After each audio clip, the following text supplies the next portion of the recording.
Have you noticed that there's been a lot of horror movies revolving around religion? Oh, yeah. Have you watched any of them? I actually, out of all horror movies, that is like my least favorite genre of horror movies. Really? Yeah, because it's a little too close to home. So Mm. I don't want to upset Upset anyone. anyone or anything that can hurt me. It's the same feeling I have about ghosts. Like, if I walk into an area, I'm going to be like, I don't feel lonely, guys. I'm fine. I'm good. I'm actually good. I actually respect ghosts, weirdly enough. Well, have you ever seen any? Yeah. Like, I can't think of any off the top of my head. have you seen The Omen? Yes. The first Omen? Yeah. Isn't that like a classic? The one that just came out, though. No. Did you watch Immaculate? No. Damn. Dude, I'm not. Well, I feel like those two, like, because I had seen, The Nun, too. I think. Yes. I think that one I've came seen out those recently, too, I think. Mm-hmm. Well, I bring that up because I think it's so interesting when something comes out and then something similar comes out. You know what I mean? Like, what is it that made these two movies get made at the same time? Or even The Nun too. I think it came out recently enough. Mm-hmm. Where it's like, okay, it's interesting that there's kind of a bit of a trend here. It's funny because it's like that type of mentality in like anything. Like if you've ever worked fast food, it's a weird connection. But if you've ever worked fast food and you order like, let's say everyone's ordering the same thing. And then all of a sudden one customer comes in and is like, you know what, I'm going to order the other thing. After that, it becomes a trend that everyone orders that thing. But it's because everyone has a similar view of like, at this time, I'm going to want this. So I feel like that's the same with creating stuff. It's like, you know what? There's not enough fake dating in the world. I'm going to make fake dating. I feel like. I'm not saying it's just now. I mean, I feel like that's been a huge subgenre in the horror. Oh, definitely. Genre. I feel like a big thing with horror is the whole fact of the whole fear of the unknown. And religion, there's a lot of things that are unknown. So it's like the perfect thing that you can use for horror. And I think that's why it fucking gets to me because that's so fucking scary. Yeah, it is definitely scary. I would definitely recommend Immaculate. I really like that one. Have you ever watched that short movie called The Portrait of God? No, it sounds really scary. I'm going to describe it, but I'm not going to tell you like the whole thing. But it's basically this girl who I think she's filming like a presentation she's going to have later. So she's like timing herself how long it takes her to say every slide. And so she's in this room and it's dark and she has a projector on and she's watching her slideshow as she's saying it. And she's like, there's this famous painting that I'm about to show you. And it is called The Portrait of God. When you see this painting, I want you to know the person who painted it said that there are only certain people that can see God in this painting. And so she goes to the painting and it's just all black and it's in a square, so it's framed. And she's like, and I wonder why I can't see it, and you see her like grab her cross and she's like holding it. And then she just goes back like, okay, time. Okay, I'm going to start again. And she starts again and she keeps doing it until she looks at it and finally sees something. And she sees like ojos, like eyes looking at her. Oh shit. Okay. So that fucks me up. That's so that scary. Like hella fucks me up. Would you say how long have you known about this? About that portrait thing? A while. I've known for like years. Do you have a memory of like the first time you feared this? That's so fucking funny. I might have to hold your hand later. Yes. I grew up extremely religious. So when my parents moved into this town that we live in, the church that we ended up going to as children wasn't built yet. They built the church, and while they were building it, my mom was like, oh, they're working so hard. Let's go give them sandwiches.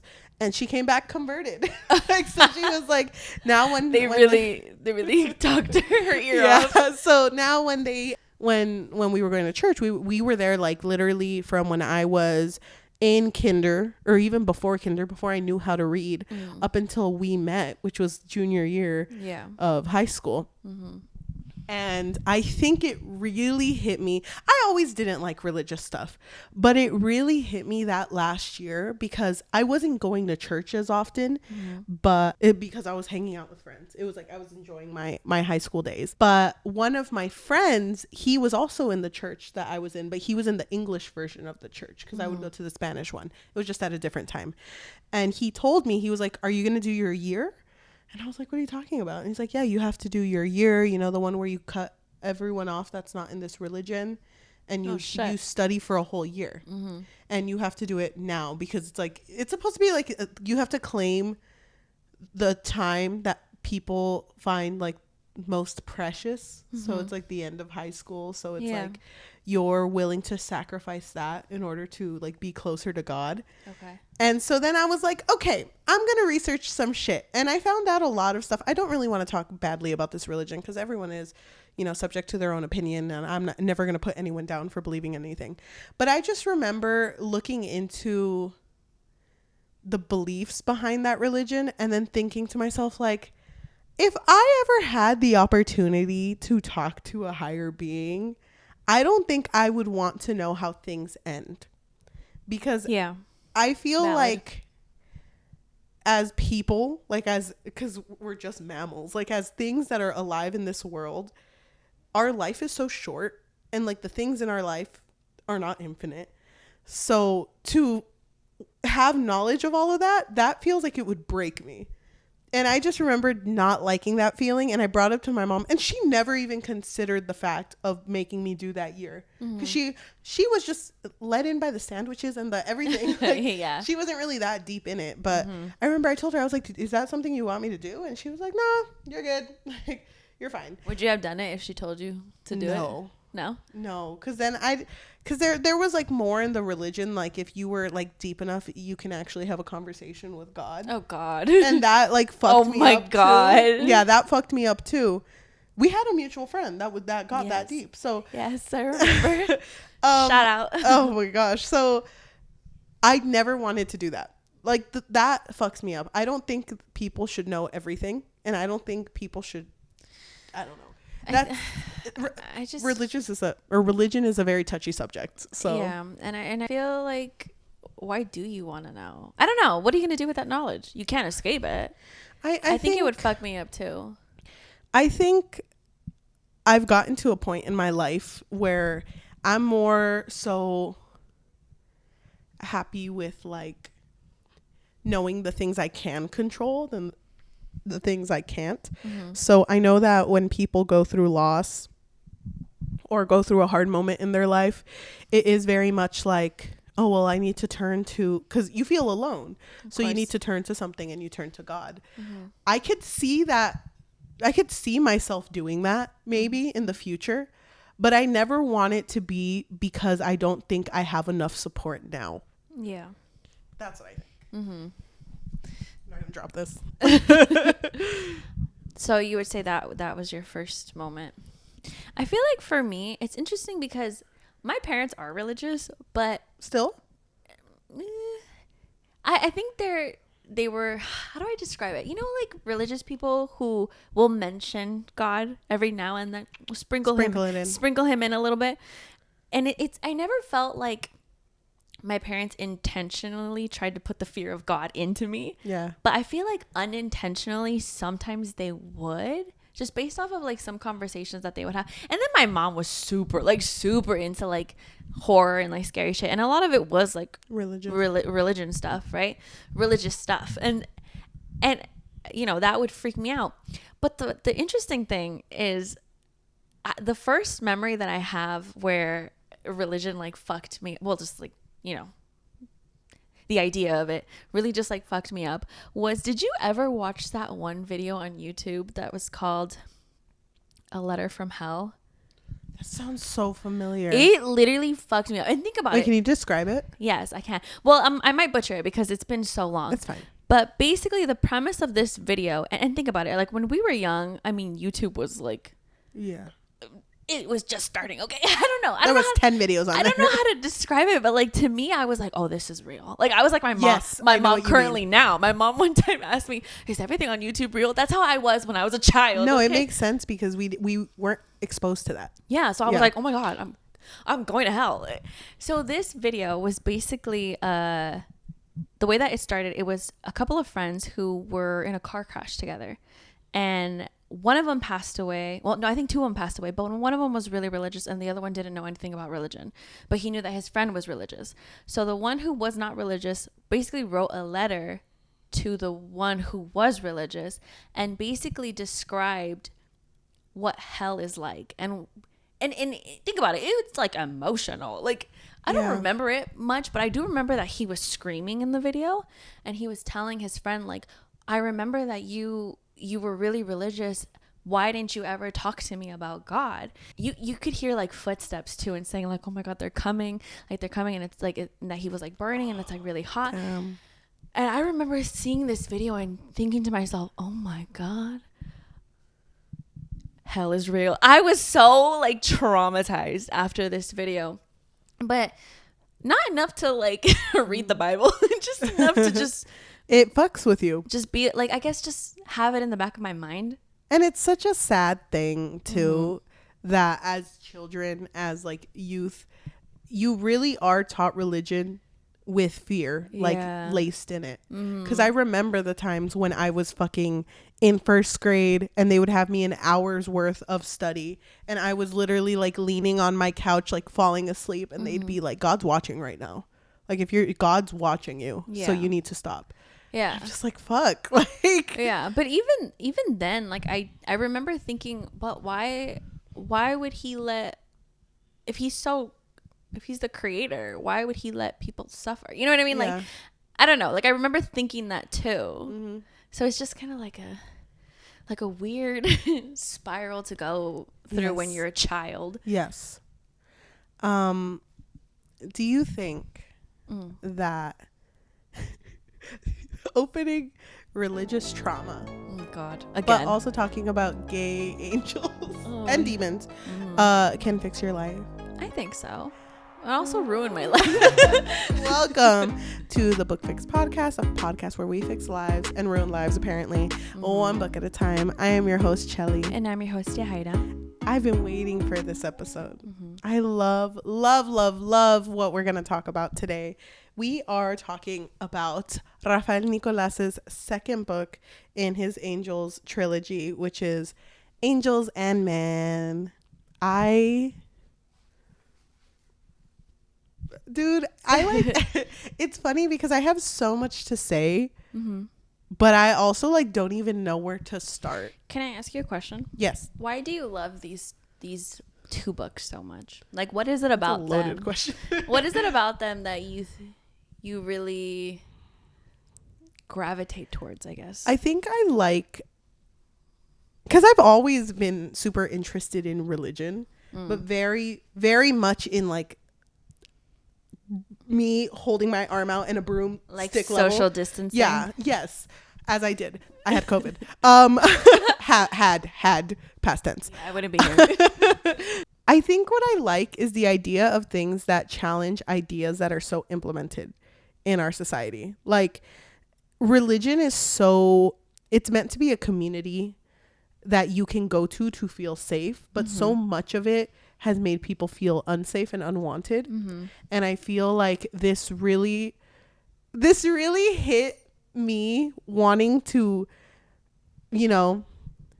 I guess, experience points in the Bible as seen in the perspective of like, what if they were like us? You know what I mean? Like, what if there was flaws? What if there was, underlying issues? Because it's so easy to, conform to a society if it means that everyone's just kind of complacent with everything. So the fact that there is like someone who is willing to be like, you know what, fuck this shit. Maybe they didn't do it well, but like, But hey, it's a thought that counts. But I don't know. I guess I like seeing that, and I liked knowing that the author wrote it in a place of like, hey, I was very religious, and I went through shit where religion kind of fucked with me, because I think the author brought up that when coming up with this book, it had to do with him going through a lot of conversion therapy. Oh shit. Yeah. Really?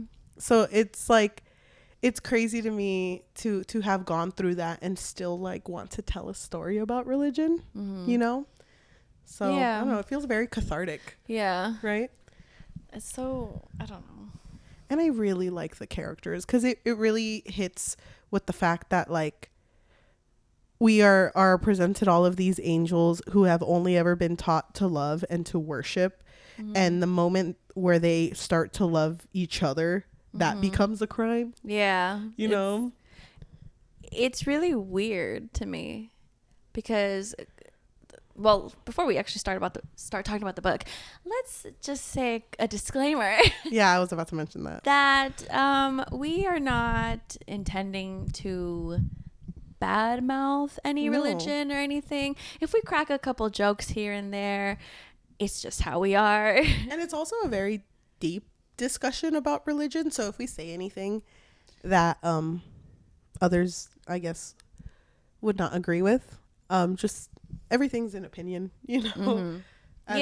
As we are respecting others' opinions, you know. And we all have different experiences with religion. Yep. I would say I would understand like religion trauma.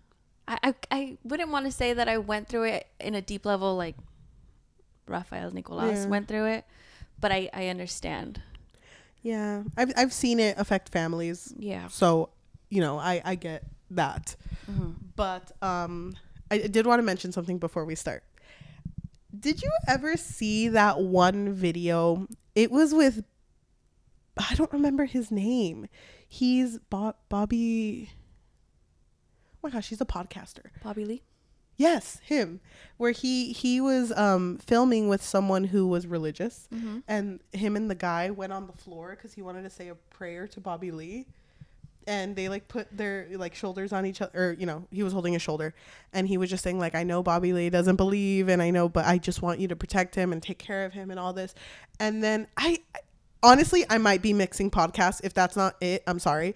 But I think there's a question that's asked like do you think you're going to heaven? Like, is that what you believe in? Who asked that? Bobby or? Bobby. Oh, okay. And the guy answers like, no, I'm not. It might not be the same podcast, by the way. It might be something else. Now I'm kind of mixing them. But a video I saw online. The guy's like, no, I'm not, because worshiping God is coming to terms with the fact that like, I know that I sinned and I'm okay with that, but at least I'm spreading the message.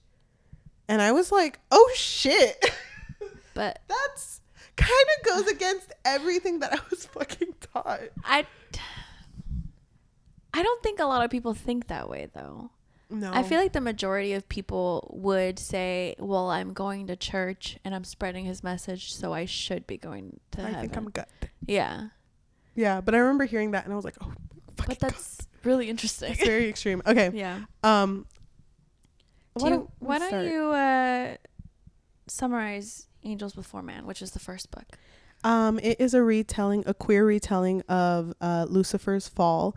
So it is a story about when Lucifer is born and he gets to experience heaven and really falls in love with it, figures out that he's the angel of worship, and sings songs about how much he loves God and worships God. God notices him and is like, hey, come and sing for me every once in a while. And, you know, during all this, he also meets another archangel by the name of Michael, and he gets really like infatuated with Michael to the point where he like in his head makes a joke where it's like he's the angel of Michael. Yeah, like he's, instead of worshiping God, he's the angel of God. Yeah, he's worshiping Michael. And so throughout all of this, he comes to a point where he loves Michael more than he loves God, but he doesn't want to admit it to himself. But when God notices this and tries to correct, at first it's just kind of like, remember who you have to love the most, and it kind of ends there. But he ends up punishing Lucifer in a very gory way. Yeah. At that point, Lucifer's just kind of like, you know what, Fuck this fuck fuck this shit. And so he's over here fucking like, who wants to scrub me, bitch, at the bathhouse. But he's feeling himself, and he's like, you know what, if I'm capable of shit, I don't need to fucking be here. Everyone come to the town square, I'm gonna teach you about fucking. And does that, and he does, and rallies a bunch of angels together. And at this, God is like, everyone he gathers Lucifer and brings all his archangels, and there's like this huge battle in front of God, and Michael's like, come on, or not Michael, Lucifer says to Michael, like, you need to join me, let's make a difference together, there's something between us. And Michael's like, there's something between me and the Lord, thank you. And so then, and it's not you. so then God with his God hand grabs all of these angels and drops them onto earth, and they become fallen angels, which are demons. But Lucifer was his favorite angel. Lucifer was his favorite, but he drops him because Lucifer didn't love him enough. And then I don't remember if it's in this book or in Paradise Lost, but Lucifer and all the other angels are completely broken. Yeah, bodies they're literally scattered, fucking limbs picking scattered. up their wings and shit. Yep. And that's how it ends.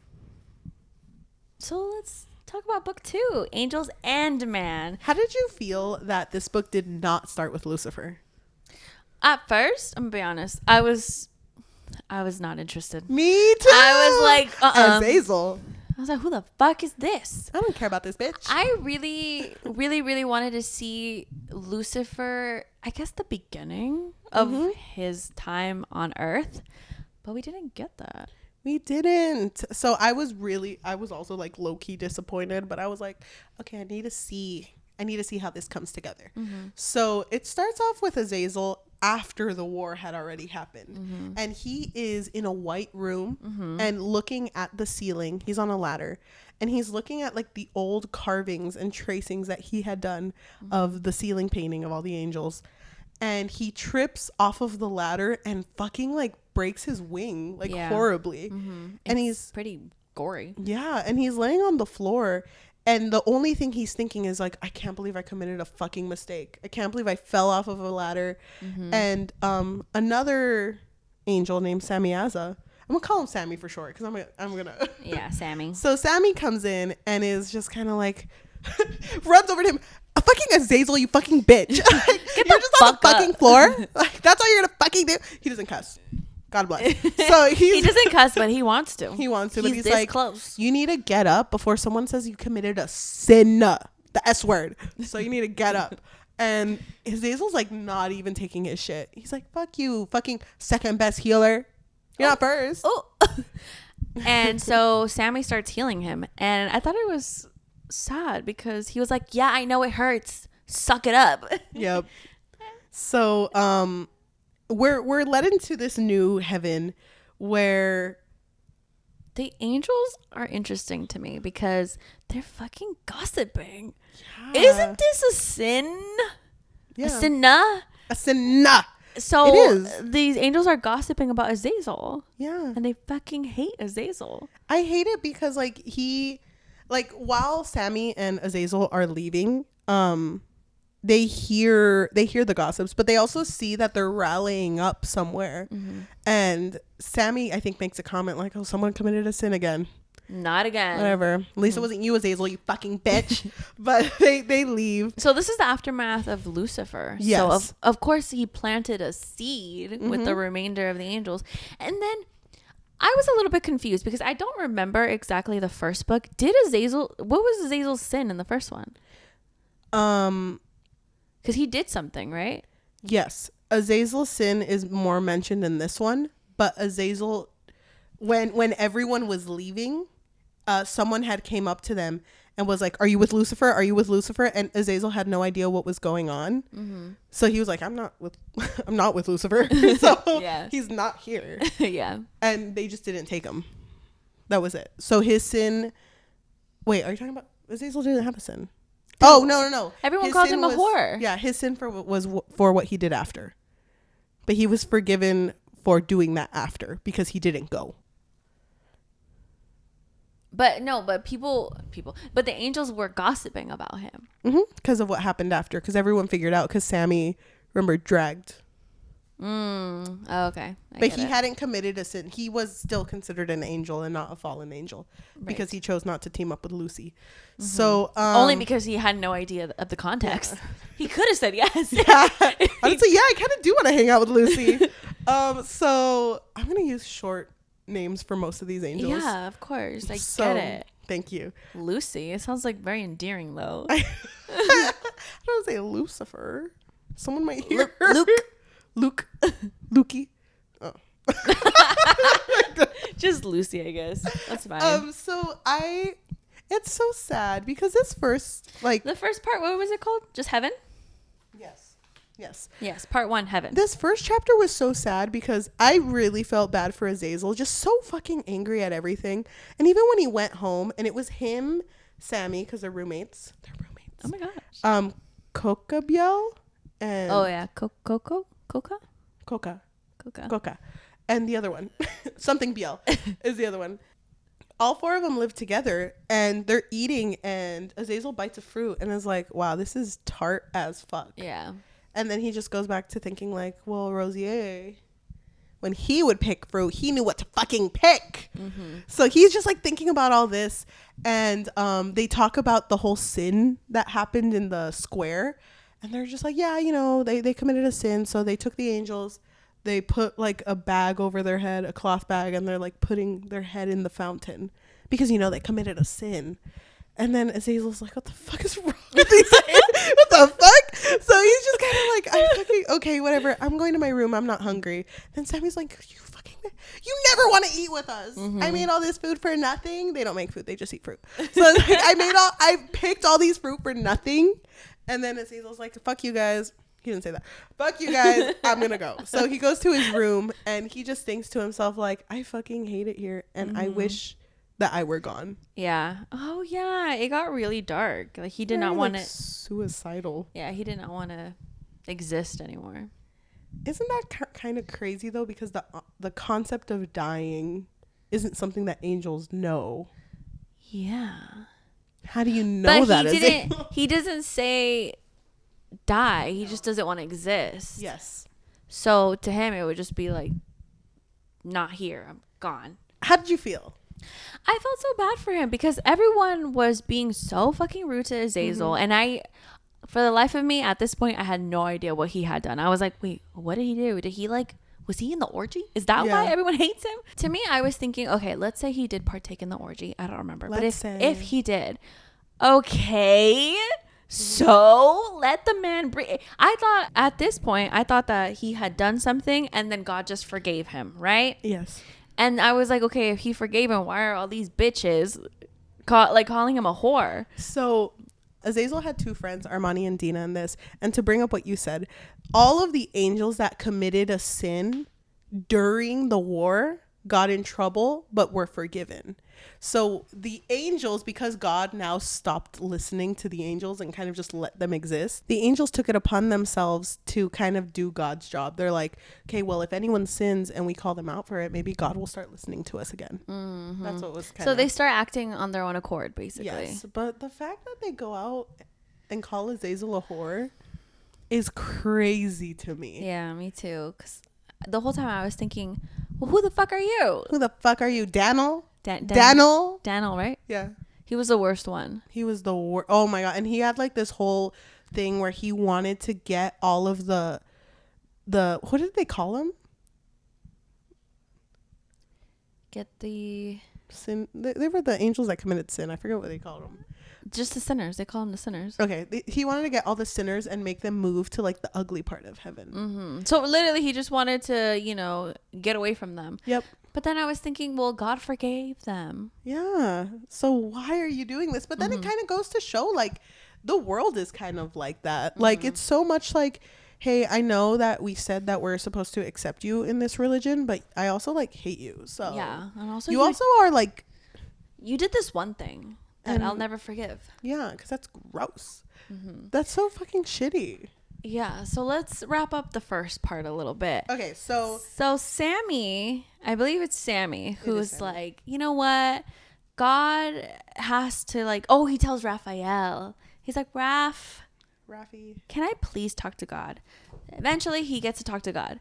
And God's like not really listening, but kind of listening. And Sammy's thinking to himself, okay, God, what if, hear me out, what if we go on Earth and like tell the humans about you? Because Lucy being on Earth kind of fucked everything up. And now the humans are sinning. And so Sammy knows God loves the humans more than anything in this world. So if we can get the humans to love God again, then he'll love us again. Yeah. So that's kind of like the game plan, right? And he goes to God like 7 times. Yeah. In order to share this. Because I think the first time God doesn't even say anything. He's just like. But I thought it was interesting that there was a point where they were like, you came 7 times. Is that how much you really care about this? That you're willing to like die on this hill, basically? Yeah, and he was. Yeah, he's like, yeah. And God's only thing was like, okay, you could go, but you have to take 200 angels, and 40 of them or 50 of them have to be sinners. Or forgiven angels. Sorry. Yeah. What a dumb idea. I was literally thinking the whole time, why the fuck isn't this led by like an archangel? Like at least two archangels, at least. It just kind of feels like God set them up for failure, right? Right? I think he was bored. He was like, you know what? I could do without you guys here in heaven. That's fine. I don't care. But I thought it was so funny how Sammy was really, really optimistic about this, to the point where he convinced Raphael, the archangel, that this was a really good idea. And so Raphael was like, well, I mean, because doesn't God ask Raphael, like, what do you think about this? Yes. And Raphael was like, well, Gabriel. Yes, Gabriel. Oh, it was Gabriel. So I feel like, you know what? They could make a difference. They could. I believe in them. And I think, I don't remember if it was this part, but don't they mention Lucifer in a way where it's like, maybe we can get him back? They do mention him, but I forget the context of it. Yeah, but I think God wants to punish him. Maybe. I could be wrong. But yeah, so that was their initial plan. And obviously Sammy sees that everyone's bullying Azazel. So he's like, Azazel, you have to come with me because everyone here hates you. So yeah. And Azazel, don't get me wrong, you're a fucking bitch, but I still want you to go with us. Sammy wasn't really nice to him either. But he wasn't like his number one bully, like fucking I do want to mention though, it always Danelle? Oh dude, I fucking hate Daniel. I call him Daniel. So Dan. It hurt me because there were like little moments where like Sammy would look at Azazel and be like, he was like painting a fish and he's like, oh, I forgot that I remember liking the way he painted my face. Oh yeah, because Azazel was the angel of painting. Yeah, body paint. That's amazing. That's an amazing job. Yeah. The angel of looking slay. It's like face painting. Yeah. Cute. the angel of MUA. What can I say? So the original one. Yeah. They're like fucking picking fruit, and Azazel's like, "Is this one good?" And he like holds it up like a color swatch. Oh my god! Wait, that would be so cute. But that's why it would hurt me when Sammy would be so mean to him. And I think there was a part where Azazel mentioned, like, don't you know that Daniel wants to kick us all out? Oh yeah, he mentioned. Yeah, before they leave heaven, he tells him, "Don't you know that Daniel wants to get rid of all of the forgiven quote unquote angels?" And Sammy's like, I wouldn't let that happen. He's like, yeah, but you're like his best friend. We wouldn't let that happen, Azazel. Stop. I wanted to mention a quote when Azazel is told that he's gonna go. It's Azazel and Armani, which is his sinner friend. So it's Azazel, Armani, and Dina hanging out, and they're trying to hang out with Dina as much as possible because Dina's not going, and Dina is like a younger angel. So they're just kind of like hanging out as much as possible. And when they're all sitting together, they tell Dina to not miss them so much and to make the most out of heaven. And I'm going to read what it says. In whatever way that he could. But asking a sinner to enjoy heaven was like asking an angel to enjoy hell, or something like it. For angels knew not of hell, not like you do. Who was he talking about? I have no idea. That kind of felt like it broke the fourth wall, and I was like, I was like, I know. I know, me too. I was like, wait, what? That kind of scared me. I fucking hate. I was like looking back, like, what the fuck? Who fucking idiot? I have had a rough week. How the fuck did he know? Sorry. I didn't mean to cut that person off when I was driving. Hey, it's okay. We all have those days.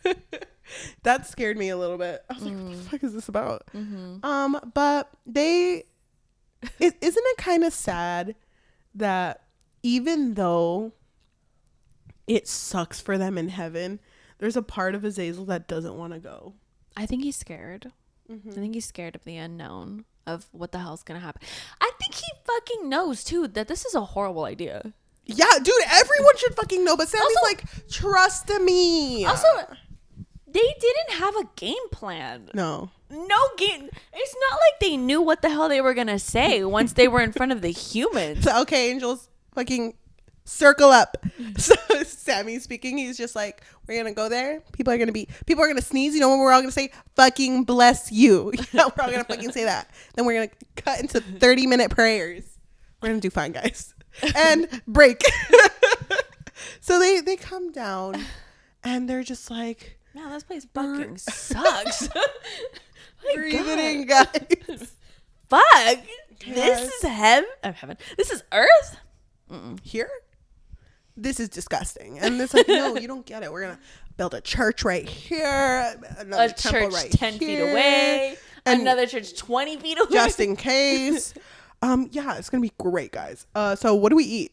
We're gonna plant. Like, how long do you think it takes a carrot to grow? Probably like 40 minutes, right? So they're just kind of like setting camp, and it's like, okay, whatever you do, guys, don't talk to a human yet, okay? Because we don't forget. And then there's just a little girl, just like.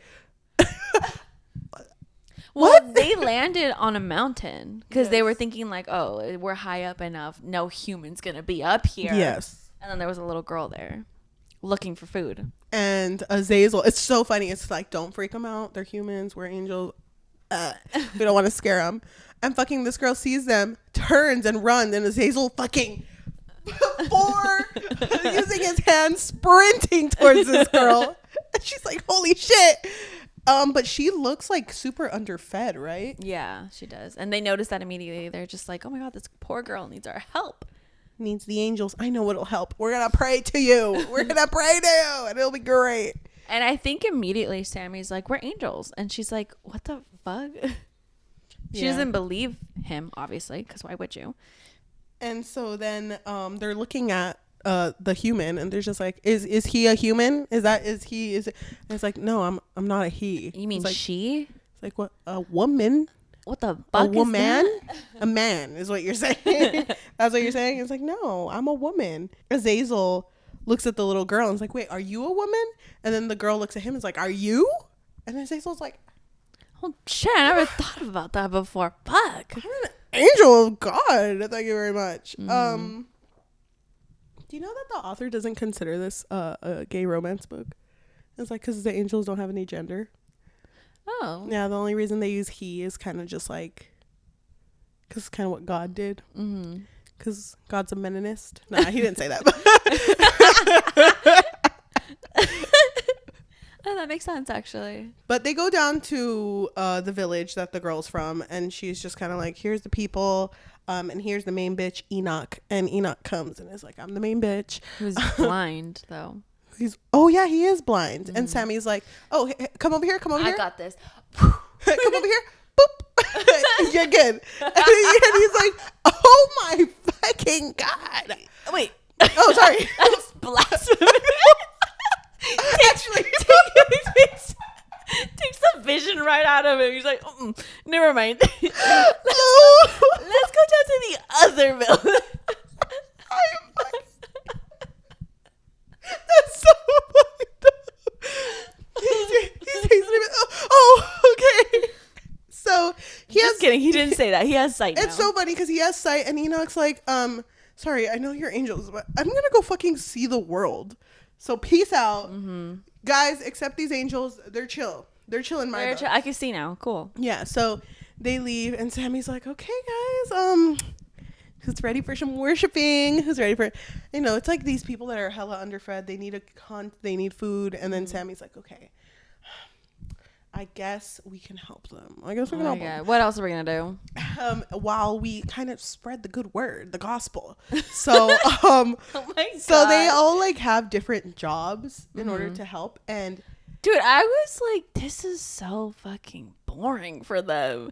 Azazel was so bored. Yeah. He was like, damn, when am I gonna be promoted? I know. So Sammy, well, I want to say Sammy gave a bunch of angels different jobs, and Armani was chosen to be a lead angel of another village.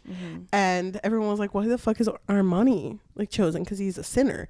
And fucking Sammy, I know that he's trying to be like, oh, you guys, you don't see my beautiful mind. He's Third a eye fucking open. bitch, blasphemous, traitor of God.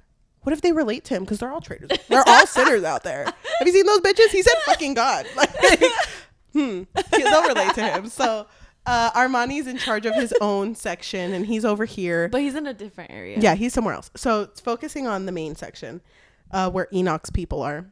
Sammy is the main healer. So he spends fucking hours healing everybody. Yes. Because, wait, what were they injured of? Because he had a line. He had a line. Well, So you know I would be first in line. My back hurts. Sammy, do something. I guess, yeah. Like, it was like little things like that. I got a paper cut like 3 days ago. It's gone now, but can you The part that really got to me, though, was that after hours or days maybe of healing people, then there was like a little boy or a little girl who came in without an arm. Yeah. And the mom was like, can you heal him? Like, Nothing's wrong with him. No, there's nothing wrong. That's so sad. Yeah. There's only so much he could do, but it shows like the limit to his power. Yeah. He's the healer. Azazel, he's sent to go with like the hunters, and it's funny because like he goes and he's like, what the fuck do I do? Like, I don't really kill. We don't do that shit. What is that? We love and we pray. So And we worship. Thank you. And we commit sin, but sometimes. No, but he's just like, I don't really have much He's to do. like, we commit sin, but don't tell God about that. And like the main, but Pretty Little Liars. Ishan is the main hunter, and he's just kind of like, you're just here because you're good luck. Like, you're gonna give us luck in this hunt. And Azazel's like, oh, you brought the wrong one, but Yeah, wrong angel, okay. but all right. But they all kind of get really close to the humans. It's to like a point where it's like they're very much, I don't know. They get not jealous. They get intrigued by the fact that humans love each other to the point of marriage. Yeah, because then they start realizing like familial bonds. Yes. And then they start seeing like wife and husband, and they're just like, what the fuck is that? Yeah. And I don't know. I don't remember who brought it up first, but then they were like, don't you guys have wives? It's like, well, we don't really love like that. No. So I love my boy Daniel over there. Daniel. Daniel, shut the fuck up. You fucking sinner. sorry. Just Azazel. Love you, Sammy. But they explain like we only love each other as friends. We friend zone each other all the time. I mean, isn't it crazy though? Oh my God. There was a part in that section when, you know, they were getting to know like the bonds and all that. When they would ask the men like, oh, who do you love? All the time it would be like, oh yeah, my kids, my friends. Never the fucking wife. Never the wife. Their view on women was so low in this, and it was so obviously low. But I thought it was interesting that out of everyone, Sammy is one of the first ones to Fucking crack. crack women like a huevo. And just egg, looking Spanish. at it. Thank you. Okay, well, hold on. What was her name? Who knows? Yeah. So there's a woman. I can tell you. There's a woman who shows up and he heals her. Edith. And he realizes that wasn't Edith abused by her husband? Yes. Okay. So then Edith shows up, and that was her first encounter. And then after a while, he kind of just liked her spunk. He was like, there's something about this girl. Something about her. And then he realized almost immediately, wait, the women are kind of like angels. Where, you know, it's God and man. Oh. above. You know what I mean? And then it's literally the angels below that and then the women below that. And so he realized, oh, the women are kind of just like forgotten, like us. And so he started to relate to them. And so he got really close to Edith.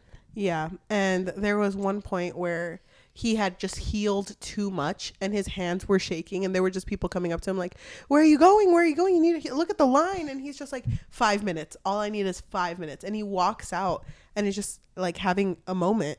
And Edith comes up to him and it's like, follow me. And it's kind of like tempting him to walk out like from this. And when they're alone together, I forget like the beats of this, but she's like, oh, I'll let you know my name if I can kiss an angel. And that's when they first kiss. And Sammy fucking, if there was a dam covering his heart, broken. Like that shit opened up and he's like, women. The first feminist. For real.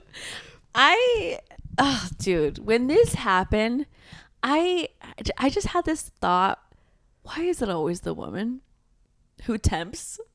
What the fuck are you trying to say? Yep. But then, so Sammy's super into her, right? Do they fuck? No. They like fuck? They just kiss. They just kiss once. He doesn't know how. It's kind of funny because I don't know if you thought the same thing. Didn't it kind of feel like it was paralleling like the whole Adam and Eve when Eve's like, I'm, you know? Yeah. Yeah, I felt that way. Yeah, I don't know. I agree with you. I feel like there's so much with the humans that I want to talk about, but it's not in this part yet. But that's happening with Sammy. Meanwhile, Azazel's over here and Ishan is like, Ishan? I thought it was Ethan. Isn't it Ishan? Oh shit, I've been saying his name wrong this whole time. We can say Ethan. It's Ethan, right? We can say that. Okay. I think it is because I'm thinking about how you would say it in Spanish. And it's Ethan.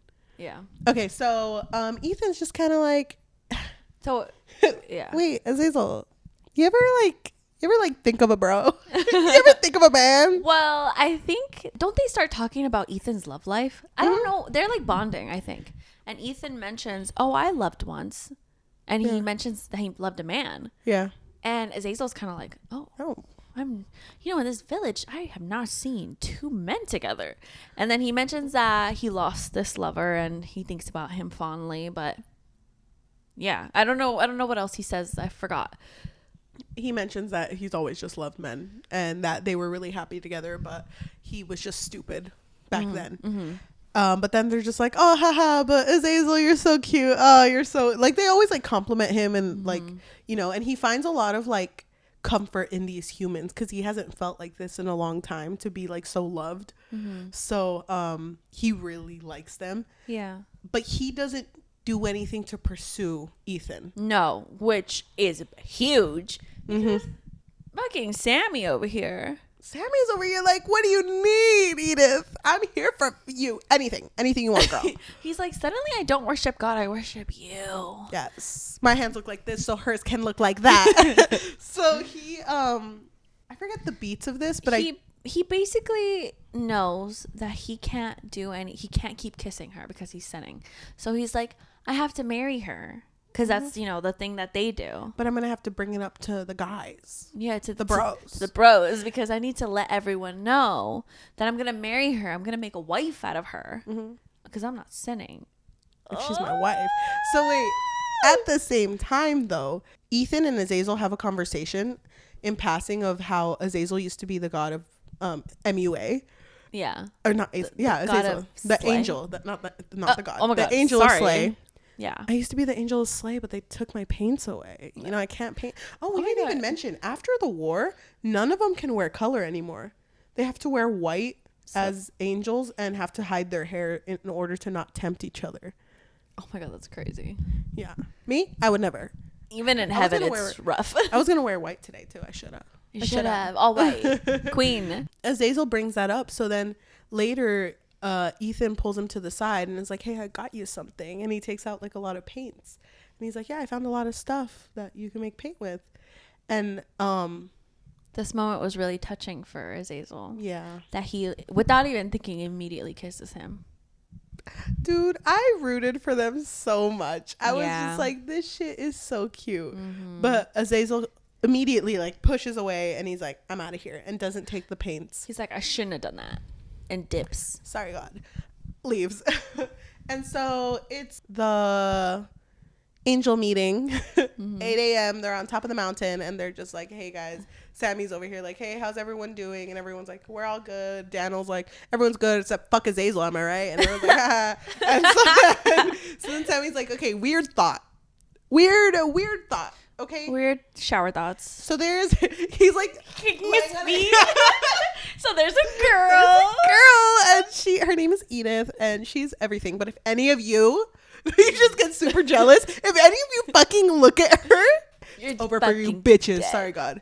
Sorry, God, but I think you would forgive me. Maybe. It's funny. You're fucking dead. And then one of them in the back's like, what's death? I know. Oh my God. No, but he's like, I have fallen in love with a woman. And so I'm going to marry her. And I just want you guys to know that it's not a sin. Because I'm marrying her. And why would God hate us if we loved? We're supposed to love around here. And so then I think it's Daniel who's like, oh, well, I'm also in love with a woman. Yeah, and I'm going to marry her too. This part was so funny because everyone starts to, yeah, I've also met, she's going to be my wife. Yeah, I've met my wife. Yeah. Oh, yeah. And Cocker Bell's like, yeah, I'll marry someone. Like, it's just like it's everyone. Like everyone wants to marry a woman besides Armani and fucking Azazel. And it's funny because Azazel's just like, fuck you. Sinner. Oh my God. He's pissed. He's just like, what the fuck? Y'all want to fuck? And then when I did it, it was a crime? I know, for real. These fucking bitches. So he's like, Armani, you getting this shit? And Armani's like, yeah, that's Can I just say, let me interject for a second. When I got to this point in my reading journey, I was like, these dumb fucking bitches. You really think God, who didn't want Lucy to worship anyone but him, is going to be okay with you worshiping your wife? No. Not that God. No way. I thought they were so fucking stupid. Yeah, but I kind of get it though, because they're fucking bored. Of course they're gonna fall in love. What else is there to do? So they do just that. They marry their wives. I don't remember where and part have one happy ends. lives. Thank you. Well, I think at this point doesn't Azazel go back to Ethan? Yeah, he does. He goes back to Ethan and he's wearing all of his paints and he has his hair down. And he's just like, remember when I said I wouldn't? JK. Come here. I think in the first part, is that when Sammy and Edith have sex? No, because he doesn't know how to. Okay, never mind. Well, actually, maybe. I don't remember. But she basically guides him. She's like, you do it like this. He cries, doesn't he? Yeah, I think. It's really sad because it's kind of like oh my God, I don't know if I should be doing this. Spoiler alert, you shouldn't have. I think Ethan and Azazel also have sex, but it's a lot more like, it's like I don't know, Azazel sees it more fondly than Sammy did. Yeah. Here are all these fucking angels. Fucking angels. And they're all just so happy. I do want to mention Cocabiel. He and Barakiel, they kind of have a thing. Yeah. It's not wild. They have a thing, and you can tell that they like love each other, but they do take wives also. Yeah, they do. But I was like, wait, what? Yeah, I thought that was weird. I thought they would have. Do you think that some of these angels just took wives just because? Yes. Just why not? Yeah. We're here. Is that one that I can claim? Like, it's almost like this was their next task. Yeah. Well, like you said, they had nothing to do. They're bored. So just to mention, they were staying in Enoch's like village. Enoch brings up that his village is kind of chill. They're out of food, but they're kind of chill. They're surviving. And then he talks about like I thought he was gone. He came back after his little quest. He was like, I could see and I'm fucking in it. So he's over here like, just to let you guys know, FYI, the demons sometimes attack, but they tend to go for the city of Seth, which is in biblical stories. Seth is the name of the first person who ever died. I think. I thought it was Abel. So did I. Yeah. Maybe they kind of played with it. Is it the same person? I have no idea. Did I get it wrong? I'm pretty sure I'm right. The one that Kane killed. And apparently Kane is one of like the safest cities. And Kane is so funny. Yeah. Kane is where Armani is, by the way. And Armani, instead of getting a wife, he's been taking really good care of this old man. Yeah. Yeah. Which is kind of funny that, you know, out of the ones that Daniel probably thought like, you guys are gonna fucking mess it up first, those are the only ones that actually followed the rules. Yeah, isn't that crazy? Fuck you, Daniel. But Fuck you. It goes to show just like the ingrained hatred that people have for like others who have different views when it comes in religion. Like when it comes to like people who are LGBT and are religious, it's just like, no, you can't be because of your views. Yeah. Like, well, sorry. it's a lot of Daniels in this world. Probably saying his name wrong, but it's funny. Daniel. Daniel. Yeah, I think so. Whatever. Daniel. Okay, I think we have to. Daniel. So doesn't this first part end with the back? No, wait. The demons showed up. A lot happens. So they The demons show up, they fuck some shit up, and then they leave. And then at the end of this chapter, is this chapter when the Rosie ends with that. Oh, it's Rosier. So it is the demon. So everyone is over here chilling with their wives. They're like, it's so fun, guys. I don't know if you had sex, but that shit's wild. And yeah, I cried my first time. No, it's fine. Fucking 7. It's fine. It was so beautiful.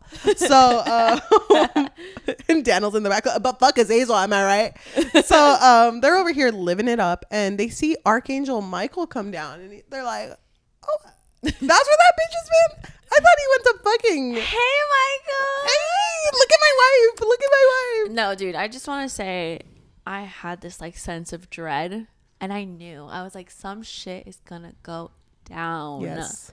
And it fucking did. Dude. When Michael showed up, I was like, and dead. he showed up with a helmet, like his warrior helmet. They're dead. And so did several other angels, and they just started shooting at everyone. Mm-hmm. And so Sammy's like, what cover your wives, like protect them. And he's like trying to get everyone to run away.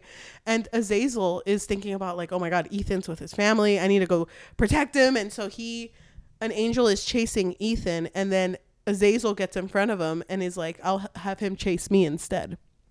So he does. He's like, everyone's being led away. And it follows Azazel more so than Sammy. But Azazel goes into the forest and loses the angel. Mm-hmm. And while he's there, a huge beast appears. Mm-hmm. And it's like, he can't even tell what it is because it's so many different things. Yeah. Sewed up into one. Yeah. And it's over him. And it's clawing at his chest. Oh yeah, I forgot about that. And then you hear a voice say, don't hurt him. What was his name? Oh, Asmodeus. Don't hurt him. Yeah. And that's Rosier's voice. And then Azazel passes out, and he wakes up, and he's in this den, and it's weird to him because it's like he knows where he's at. He knows he's where the demons are. And he can like, fucking smell it. Low key though, why does it kind of look fucking fire in here? He's like, there's color, there's art. It like looks like old heaven. Mm-hmm. Like, of course, it's like kind of put together. Like, I wouldn't have done it like that. DIY. But, yeah, but it's like kind of slaying here. And so like Rosier comes up and is like, hey, oh my God, I didn't think I was gonna see you again. And he hugs him, and Azazel like notices like they all have fucking horns. I'm not gonna ask. That's very rude. Yeah, I would never. And so then Rosier's like, okay, so welcome to the demon's den. You know me. You know Asmodeus, and it's Asmodeus with a fucking chicken leg, and he's like, hey. It's like, yeah, we all just kind of live here and chill. It's like, wait, is Lucifer here? And it's like, yeah, Lucy's here. You know, we all just chill together. Doesn't he tell him, oh, he knows you're here, so you need to go talk to him? Yes. Because Lucy knows all. Yeah, he's like, why don't you tell Lucy what's going on, what's up? And yeah, we'll just see. Maybe we can all hang out later. Maybe brunch. I think it's funny because out of all of them, Rosier is like not at all what a demon would be like. Yeah. He's just kind of chilling. He's just chill. He's one of the girls. It's funny because out of all of them, because we didn't really know what happened at the end of the first one, I didn't expect him to be one to become a demon. Yeah. It was really sad because it ended with him holding Asmodeus's head because of the whole like Asmodeus tried taking advantage of the moment after figuring out what fucking was. And I I don't know. It was just so weird to me that it was like, is no one going to talk about that? How fucking Asmodeus has a chicken leg? No? No. What for? Oh my God. Let's not discuss. So the demon's den is kind of like, there are people in the hallways like fucking, but it's funny because it's also a little improper and they're like, get a room. Yeah. But there's like, they're very open with that type of stuff. And I think there's even a part where Azazel's sitting in his bed and he can hear Asmodeus and Rosier fucking, and he's just kind of like, chill. It's kind of awkward. But when he finally goes to talk to Lucifer, when he's heading over to Lucifer, yeah, he's walking towards him, he's remembering the reason that he was considered a sinner, and it was because the night of the war, an angel came up to him and his name was Mammon, and he was just kind of like, I love you so much, let me just show you how much I love you. And because Azazel really liked him, he was just kind of like, yeah, sure, I'm down. And this guy like has sex. They do, right? They have sex, but Azazel didn't know what was going on. No. So, but he was kind of like, I don't know if I liked it, but it wasn't bad. Like it happened. But then he just remembers Sammy coming in and grabbing him and then immediately taking him to God and saying like, this is exactly what you're going to say. You have to, like, if you don't say this, you're going to end up in Earth. You're going to end up with them. And he's just like, what the fuck? And he was so out of the loop. Yep. Because he didn't know what was going on with Lucifer. Yeah. The part 1 ends with him saying, Sammieza forced me onto my knees before the Lord's throne to beg to make my case in God's court. Repent, Sammieza pleaded to me, holding me before him. Crying, I asked why. They called me dirty, all the angels there. And here I am again to plead for my life. The beautiful devil smiled. And that's how the first part ends. How did you feel with the first part? I was so annoyed with the angels. I was just like, I told you so. in a way, I get it. I understand. And obviously it, like Cheli said, it kind of felt like God set them up to fail. Like that's what it felt like. Like you knew that the angels are basically like infants. Like they don't know anything. Yep. And it's not like in heaven they teach them anything. They're just taking in everything as they go. And so once they were in heaven, I wasn't shocked that they sinned again, and I wasn't shocked that you God. Mean Earth? Once they were on Earth, I wasn't shocked that they would sin. But I don't know. To me, when Sammy was like, "It's fine because I'm gonna marry her, and this is God's will. This is what God would want," it's like you really think? Come on, you know him. Remember Lucy? You know him. This man is jealous. Yeah. Yep. So I knew that this book was going to be like tearing my emotions apart. So I was scared. And I was scared for Ethan and Azazel the most. Yeah. Because that's like a bigger sin, probably in Sammy's eyes. But Azazel hid it from everyone, right? He didn't tell anyone. Yeah, he didn't tell anyone that he was in love with Ethan. Or with Ethan. Part 2 is called Hell. So now we are with the demons, and Azazel is standing in front of Lucifer, and Lucifer's just like, I fucking remember you. Yeah. I remember you. You painted my face once. It was chill. You're the MUA. And Azazel's like, we're living with the humans. We didn't even say what they were called. We came down to spread the good word, and we're called the Watchers, right? Yeah. Because we're watching out for them, you know? Watching their back. Yeah. Yeah. It's been crazy over there because your boy Michael came to attack. And Lucifer is kind of like interest piqued, but he's like, I don't fucking care what that bitch does. Yeah. It's like, okay, you don't want to know. You want to know what he was doing, who he was attacking? And it was like, I don't give a fuck, like what you say. And then I don't know how it's mentioned, but Azazel mentions like, you know what? There's a guy. And Lucy's like, oh, do you love him? Does he make you feel? And he sounds genuine. He's like, does he make you feel loved? And he's like, yes, I love this man. And then Lucy's like, shut the fuck up, you bitch. You're doing exactly what God hates. Yeah. You're over here like judging me when you're doing the exact same thing I got in trouble for. Like bitches. it's almost like Lucy knows that God's gonna be pissed at them. Mm-hmm. I was kind of surprised that Lucifer wasn't more so, I guess, like welcoming in general, not just with Azazel, but with other watchers. He was very like cold. Yeah. Like, what the fuck are you doing here? I feel like he was just very cynical. Like after everything that happened to him, and no one backed him up, and he was very alone. And then all of a sudden, like being thrust into like, oh, now you're in charge of all of us, and we're like, you know, because Lucy, because he was God's favorite, he had full knowledge, full beauty, like he had everything, and now he's taking care of a bunch of children. Yeah, It's kind of like the demons. Yeah. It's like, what the fuck am I? Okay, now I'm in here. And now he has like a certain reputation that he has to uphold so that God can see that he's not weaker than him.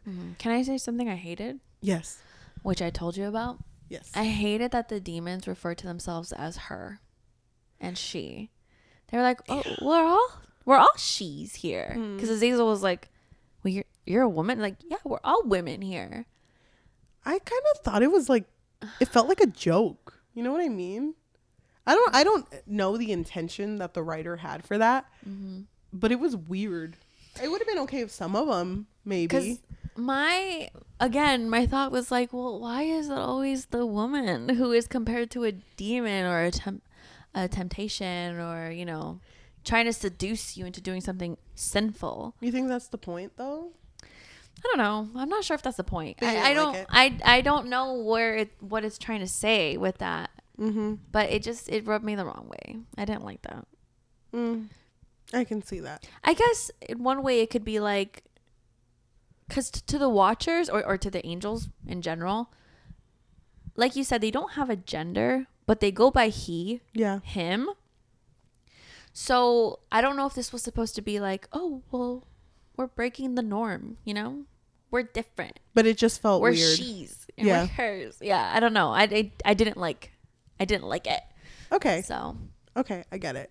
I don't remember what happens next. I think Azazel leaves. Like, they don't lead him out. He just leaves, right? Yeah, he just leaves. Because I think Rosier wants him to stay, maybe, possibly, hopefully. Yeah. But Azazel's like, no, fuck this. I gotta go. He does figure out, though, that where their den is.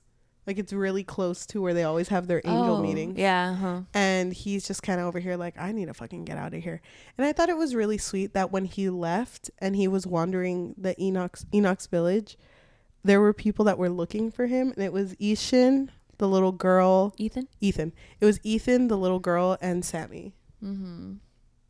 That was cute. I was surprised that Sammy would look for him. But I loved Danelle. Sammy. Danelle was like, good riddance. Bye. Imagine if Daniel was looking too, and it was just because he wanted to like, you know, like roast him. Like, there the fuck that bitch is, sinner.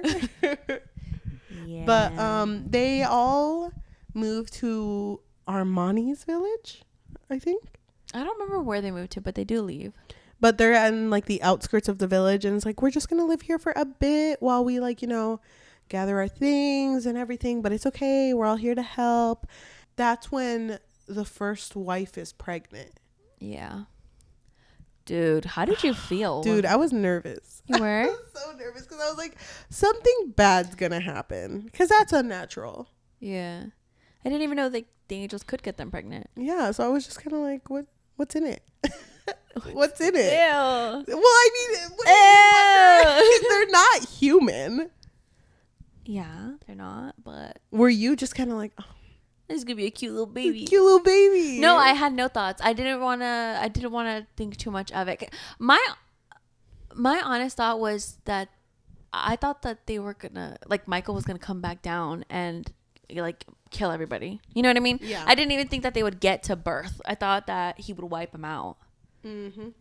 But they don't come back. Which, by the way, when Michael did come down and, like, wreak havoc, it was pretty, like, graphic. Like, he really fucked them up. So their whole time with the pregnancies are wild because they have no idea what's coming up. Them living in these villages, they don't have enough food anymore. It's around this point where we notice that the humans, like, really like their angels. And it's like they're asking for sex more often. And it's not seen as weird just yet, but it's You mean just like the humans, like the wives, like the wives the partners, and Ethan. It just kind of seems like it's a very, which is fine, but it felt a lot like they're desperate. yeah, Like they need it. yeah. So there were moments with Michael and Lucifer, like where Michael would show up to his den. Because he was asking him for help because apparently he was ordered to kill all the humans that had married angels. And the Watchers too, right? And like, the Watchers. And he was like, and I want to come to you because like you kill, right? Like that's your thing. But that's so weird to me. It was weird. Like you're a warrior. And I hated that part, by the way, with Lucifer being like, bring me a human. And he ate a heart. Oh, yeah. In front of Michael. But don't you remember in the beginning? Because I saw your note and I remember you were like put off by it. But then in the beginning of the book, when the angels were discussing Lucifer and like his personality, I guess, there was a lot of rumors. And one of the angels was like, oh, yeah, Lucifer loves to eat the blood of infants, like or you know what I mean, like just super gory. So I remember thinking, I wonder if this is a rumor, if there's any truth to it. There was. Yeah. So he just like ate a heart. He felt like he was eating a soul. That's how he described it. But he was doing this in front of Michael while Michael was telling him like, yeah, I'm killing people. And so Lucifer goes with him and is like, rounds up people and is like, hey, if you all want to kill the Watchers, come with us. And all the people that fucked them, come with us. And so he's now part of it. That's so fucking stupid. Why would Lucifer ever want to do anything that would favor God?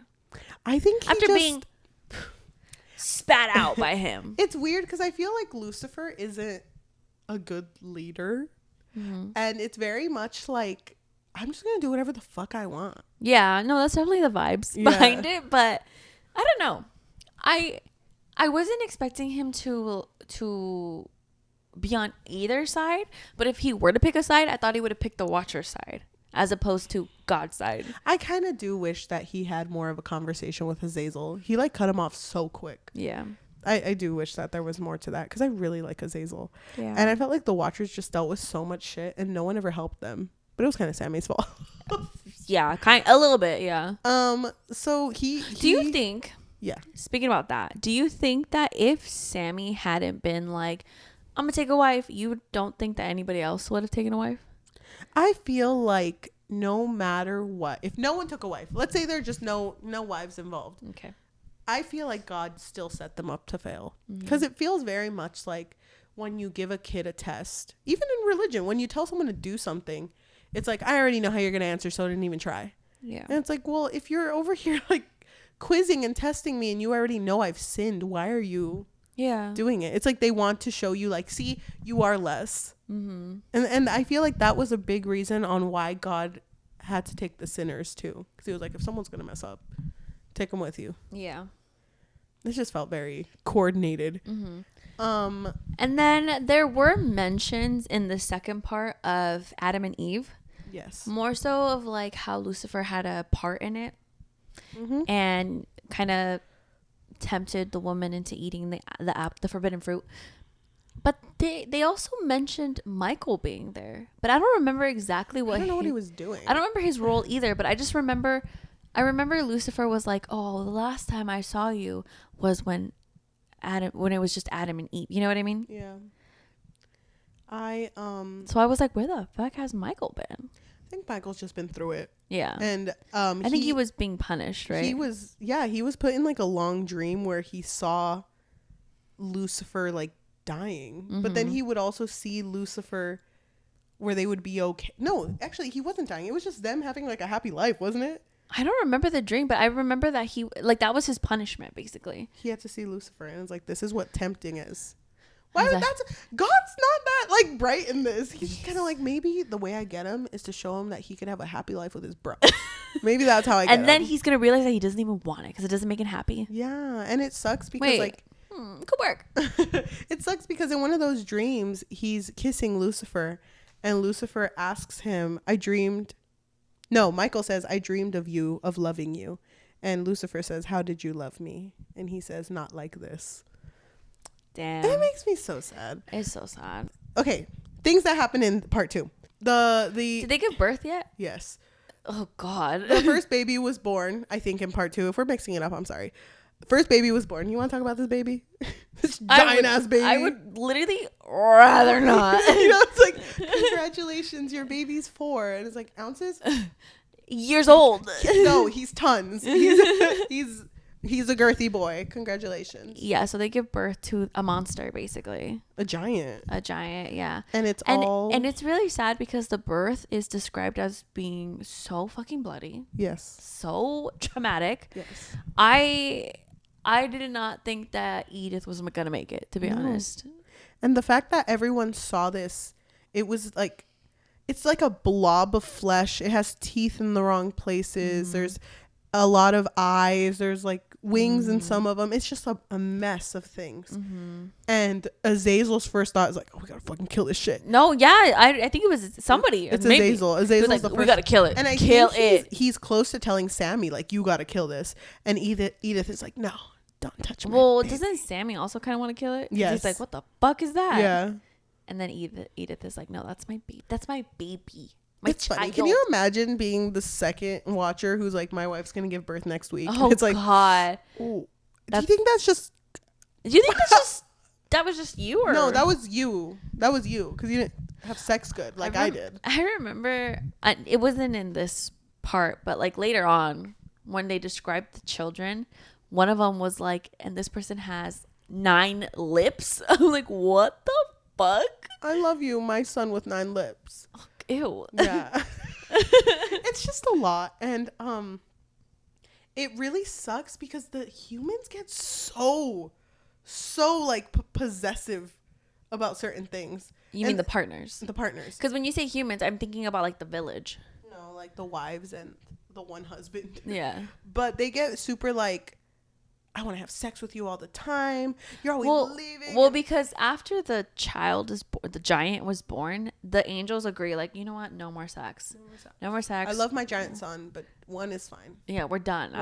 One and done. Yeah. So they all agree, like, no more sex. We're done. But then Edith gets violent. Yeah. She's like, no, you're fucking me. Yeah. Oh my God. I was like, damn. I was like, what the fuck is this becoming? Yeah. Like, it just kind of felt like she was now putting herself in a loop of a toxic relationship, just like the one she was in. How did you feel about that part when Azazel and Sammy were sitting together and Azazel's like, I got something to tell you. And Sammy's like, oh, are you getting married? Are you? And he's like, well, it's like, oh, well, you can tell me anything as long as it's not a man. Am I right? Am I right? Like, he's like, actually it is. It's a man. Azazel, shut the fuck up. He's like, Azazel, if God rains hell on us, hell doesn't exist. If God rains fire on us, it's your fault. He's aiming at you. It's not at me. Not this giant ass baby we gave birth to. Not my giant son. No, it's at you. Daniel's like, yeah, fuck him up. He's like in the background.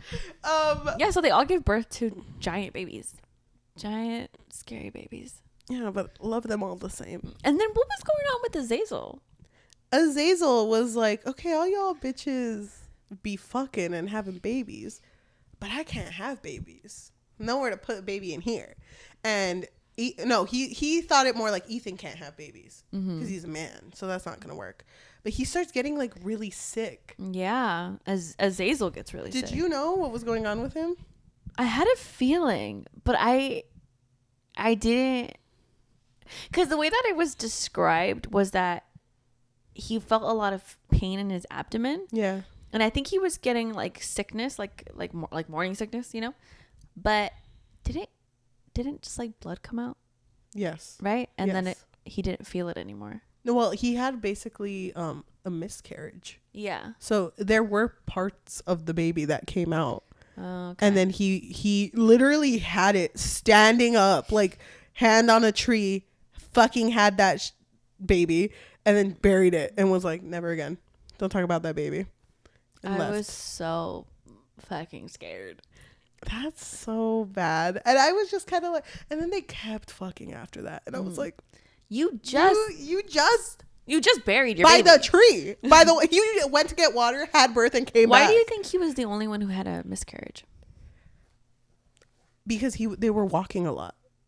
That's what I thought. It was because of that whole strenuous walk to the next village because they had just been attacked. Because now Michael and Lucy teamed up. So that's what I thought. But to me, I was just kind of like, why is that one the only one that a baby was born from? Yeah. Because all the demons are having sex. Yeah. I had a feeling that the giant babies was just God's punishment.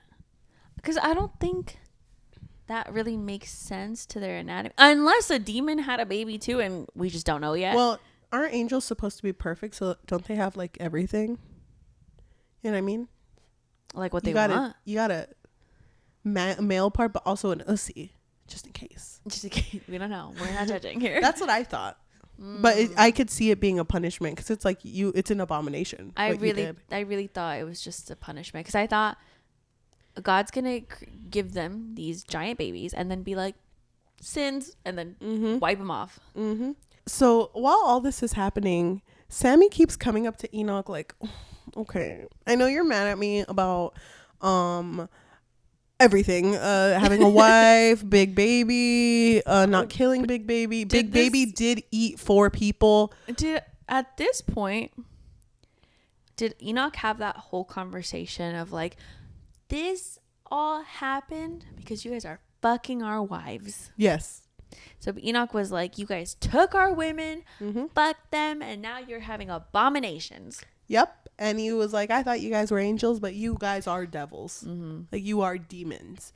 So I'm gonna go figure this shit out. And he's like, no. Sammy's like, no, you have to listen to me. Like, we need to walk to a safer place. We're gonna go to Seth's, I think they were going. Or they were going wherever Armani was. And we're going to go there next. And we're going to hope that nothing happens. And it's like, okay. So they all go. And Armani's over here. Oh, my God. Oh, God. Yeah. So Armani didn't want a wife. He was not interested in anything that had to do with any of that. Yeah. But was actually forced to get a wife. By humans, right? The humans. And it really sucks because even his wife didn't want to be in a relationship. So she was forced into it too. The reason why they were forced into it was because they saw the other angels having like pregnant, you know, and they thought, oh, you know what, we want to have a child that's godlike. That's really fucked up. Yeah, that part pissed me off. Yep.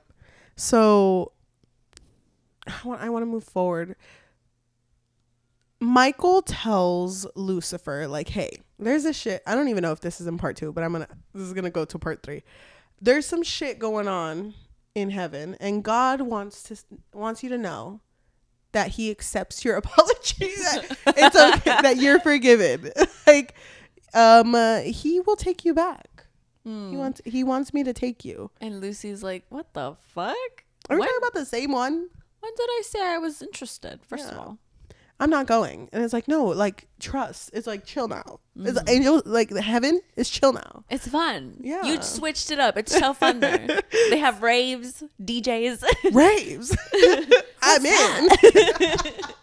No, but like, Lucifer's like, that's a weird thing, but okay.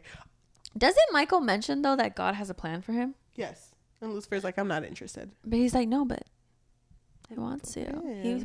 He wants you. And Lucy's like, God, he still wants me. God, he's desperate. Damn. So then they put Michael in like a fucking broom closet. It's like an antique, like a bunch of antiques in a room. And he's over here like in his bed like, can't get Lucifer out of my head. No gay thoughts though. But can't get this bitch out of my head. Pure thoughts.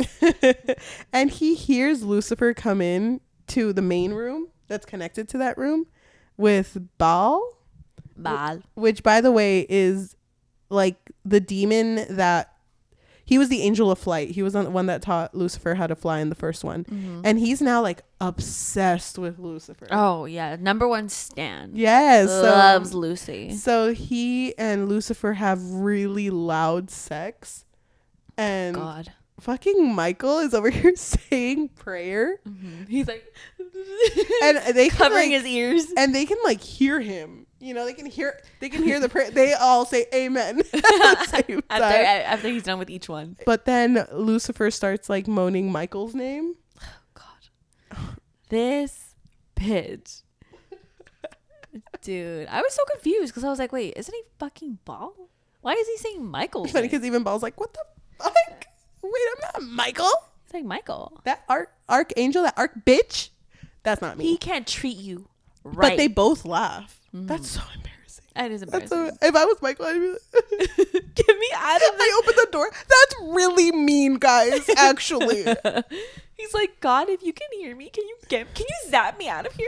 God, they're fucking being bullies. I don't want to be here anymore. So yeah, he hears them have sex, whatever. I don't remember how it plays out. But there's like another moment where him and Lucifer are alone. Right? At this point? No, never mind. No, that doesn't happen yet. Okay. But, okay, so with Michael and Lucifer, just to kind of like close that section off, doesn't Lucifer show him how to torture? Yes. I did not understand this at all. I don't understand why. This bitch, he's a warrior. I think he just wants to fuck with them. Like, I'm gonna teach you shit that I know God's gonna hate. Yeah. But what? Whatever. I guess it doesn't matter. Azazel teaches war and torture too, though, doesn't he? Yeah, he does, but that's later on. Okay, so let's go to part 3 then. So at the end of part 2, Enoch is like, bye, bitches. I'm gonna go have a conversation with God. And God's basically like, Enoch, I get you. Wait. Before he talks to God, though, remember when they were like crying? Or did they cry after? What part? Sammy was crying because he was saying, God doesn't listen to us. Can you talk to God for us? And Enoch is like, fuck you guys. You took all our wives. No. Yeah.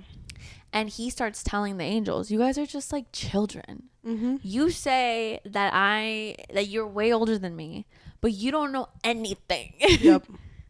So he goes up there and is like, those bitches are fucking our wives. God is crazy. And God's like, I know, I've been watching. It's like reality TV. And he's eating this shit up. I know. So then Enoch is like, okay, so what are we going to do? What's the game plan? And God's like, okay, hear me out. You know how it rains sometimes? What if it rained? But harder. Like, yeah, harder and for a longer time. You ever heard of a flood? It's like, yeah. I totally know what that is. So imagine a flood for years. That's what I'm going to do. I'm going to wipe those shits out. You guys, you're going to get your boy, Noah. You know Noah. You're going to get your boy Noah and have him build an ark. Put a little bit of people in there, the good ones, a little bit of animals, and just save them. And everything else is going to erase, and then you guys are going to be back to normal. And so Enoch's like, chill. And Azazel hears about it because Azazel sees Dina come down to earth talking to Enoch and is like, okay, it's going to happen. And it really sucks because so many parts in this story, I love Sammy so much, but I can't fucking stand him. Why? Because Azazel had so much information, and anytime Azazel would be like, hey, Sammy, I need to talk to you. Because even with the birth, he wanted to tell Sammy that he was pregnant. Yeah. But Sammy was like, Azazel, shut your fucking sinner mouth. Don't. All of this is happening because of you, actually.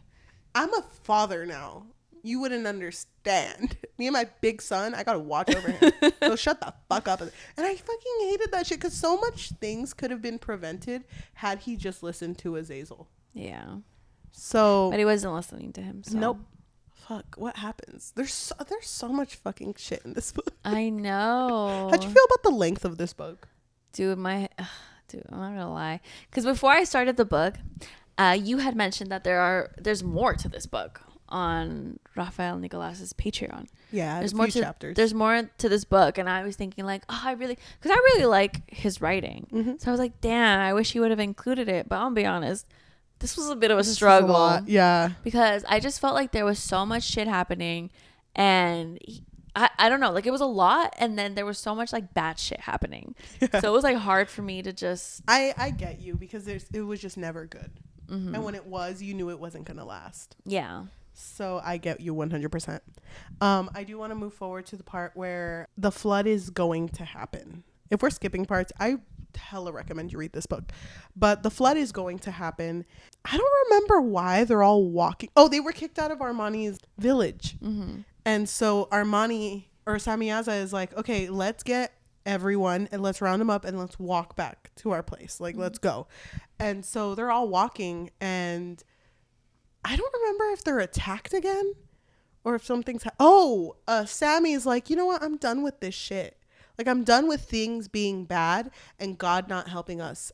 Fuck God. But wasn't his breaking point Edith? Oh yeah. Yes. Because remember Yeah. how we mentioned that Edith was like, well, they're all very feral for their partners, the angelic partners. And so she was like, no, come here, buck me. And she gets pregnant again. Yes. And I don't really understand what happened here. when she gave birth, it was like, again, really traumatic, blood everywhere. And she really wanted to keep this giant baby. Mm-hmm. And I think that after she had the baby, she tells Sammy, I'm going to die soon. Yes. She just knew that she was going to die. And Sammy was like, he was already kind of mourning her because of how different she was from the beginning.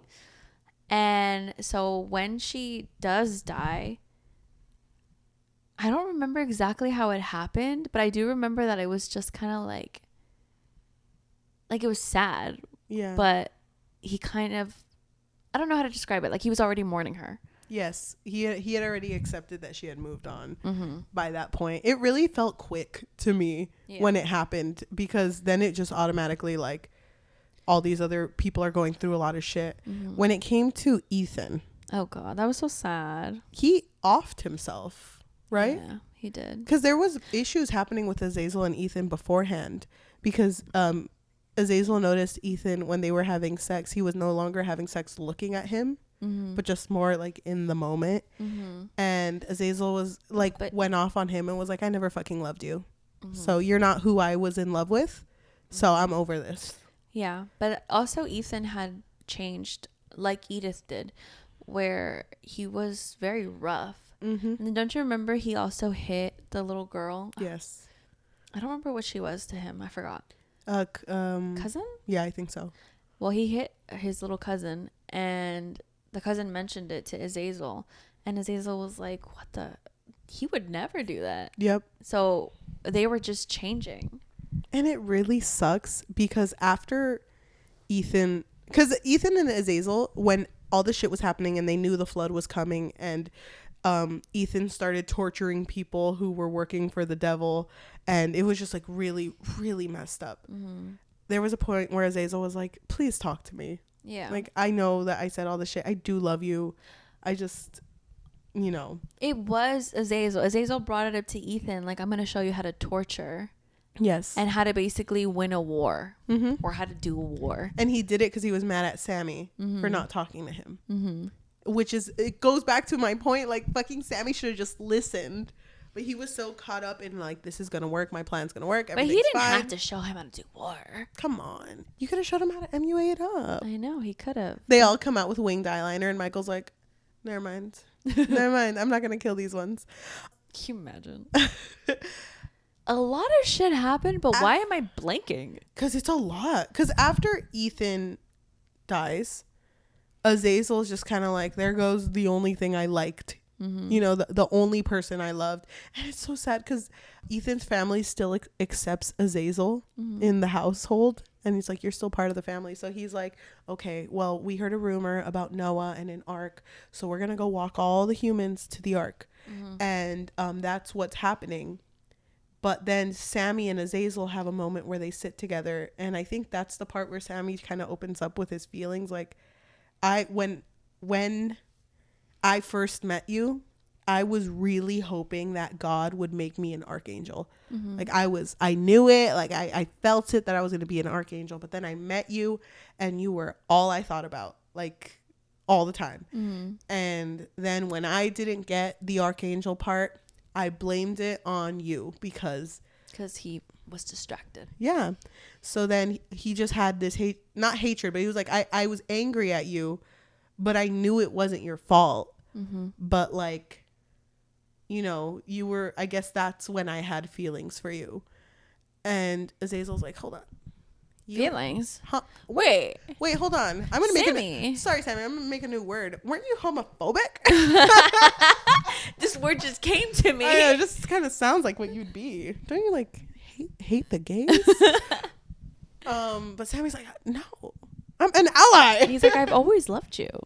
How did you feel about that? I was shocked. I was like, what the fuck? Dude, I felt it. Ugh, I really wanted this. I don't remember if I felt it. I'm gonna be honest, because I don't remember if there was any other moment that they had between them. It was what I felt was just the fact that they would always just be like, Just kind I of want to go talk to them, but not really. We were roommates, but now we're not, so we don't really have to hang out. But yeah. And there were just moments where it's like, I feel like I have to tell Azazel, but I don't really need to tell him. Well, then they kiss and then they fuck also. Oh, like, yeah. shortly after this confession. Before that, though, it's revealed that Azazel's pregnant again. Mm-hmm. And with Ethan's child. And I don't know if Sammy says anything. Oh, no. Sammy's just kind of like, I will accept you. Those 2 humans over there, the Edith's human children, and my 2 large sons. We're going to be a big happy family. With my 2 large sons, a large happy family. Mm-hmm. I thought it was so funny when there would be attacks and fucking Sammy would be like, large sons, protect! And be like, it was also revealed, I think Michael was the one who revealed it when he was talking to Lucifer, that the giant children are hard to kill. Yes. So they do have sex, but Sammy after sex is like, I'm gonna kill God for you, babe. Babe, I would do anything for you. You want me to kill God? Well, and at this point, like, no, you don't have to. I was like, no. I think at this point, Sammy's just fed up. Like, he's so fucking over it. Mm-hmm. Especially with everything that happened with Edith. And just, everybody. He's like, you know what? God needs to go. He needs to die. Mm-hmm.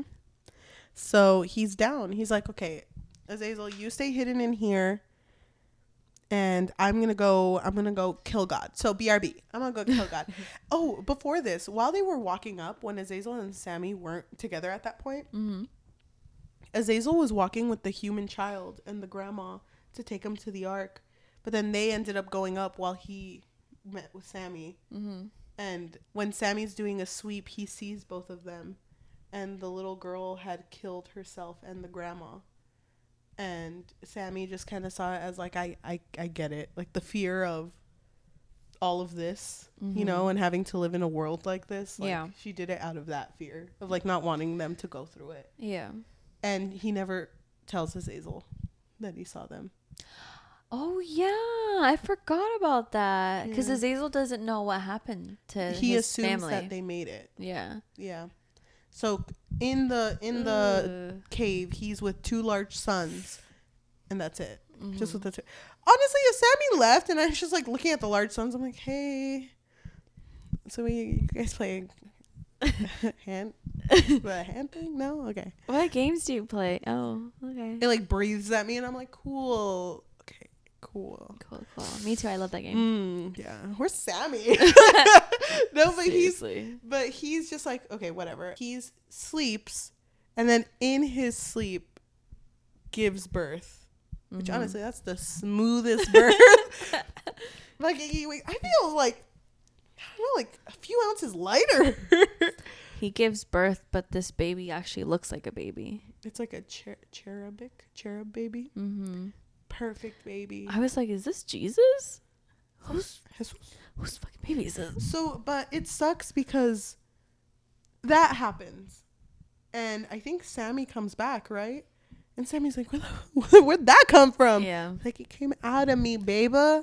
It came out of me. And I think the reason, I didn't understand this part. The reason that baby wasn't giant and circular and a monstrosity was because God was punishing them for being with women.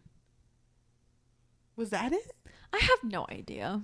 I don't get it either, because then he was like, no, you don't get it, because Ethan was having sex with me and I'm perfect. So I just took a little bit of Ethan and made it more perfect. But you guys, you had to put it in someone.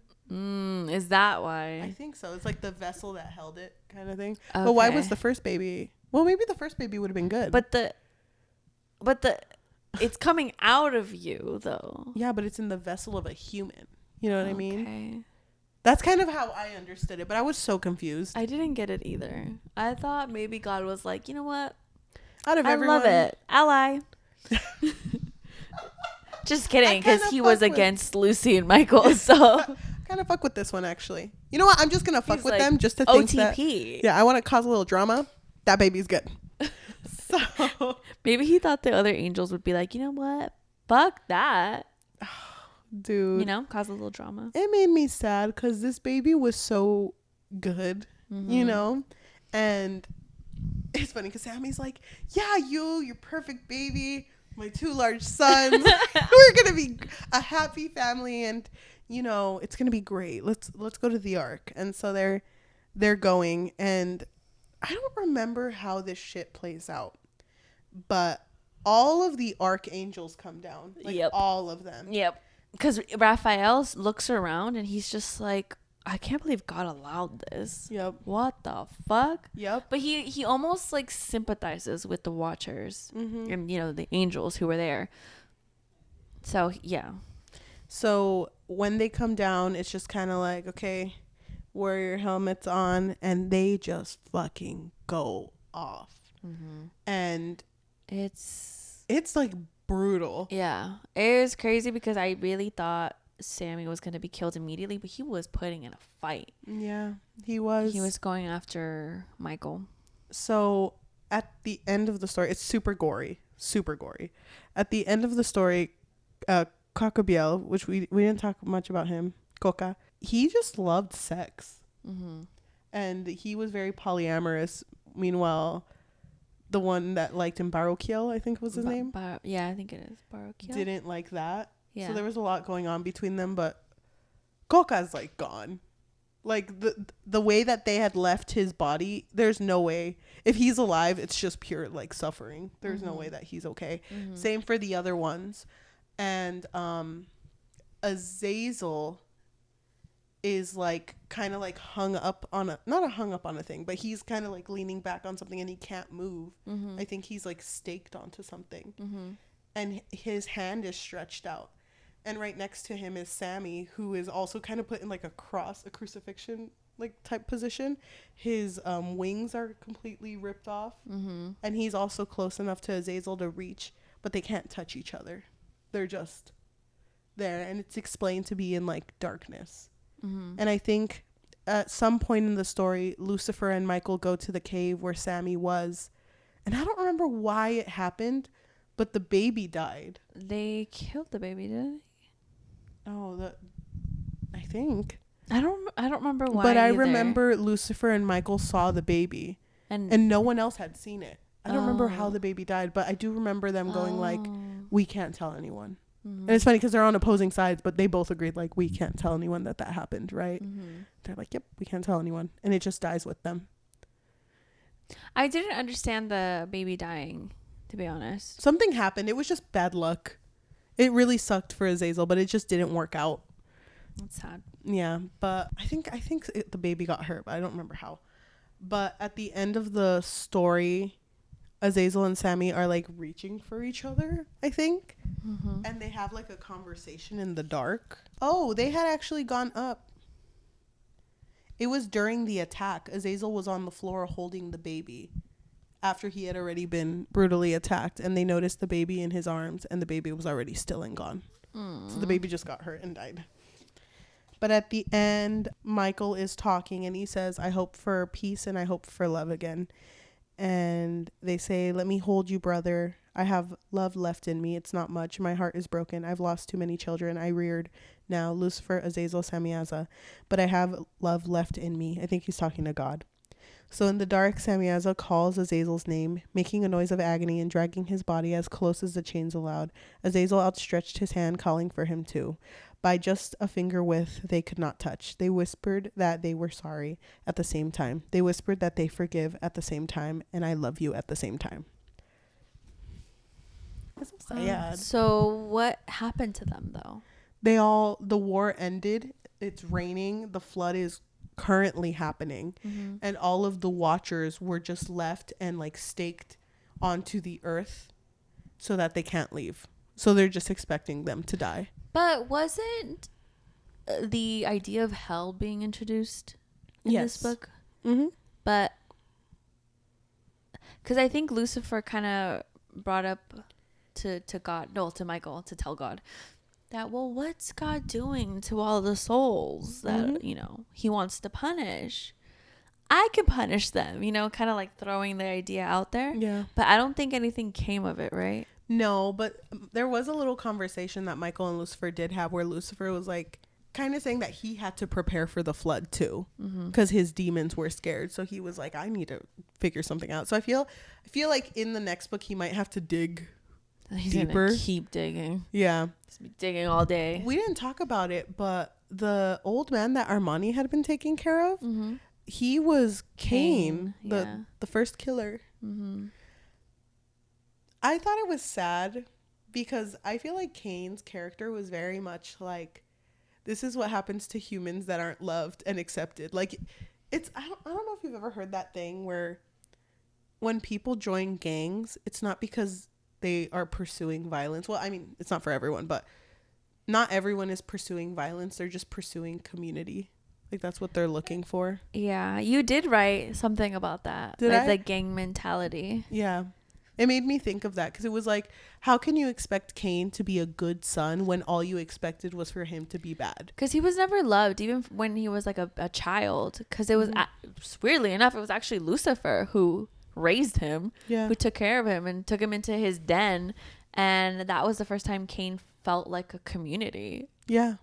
So then they would judge him like, I don't understand why you love hanging out with those fucking demons. And it was like, they're the only ones that want to hang out with me. Yeah. Like, so. But his brother, Abel, they just worshipped. They would love Seth. No, his name was Abel. Okay. Right? Whatever. I don't know.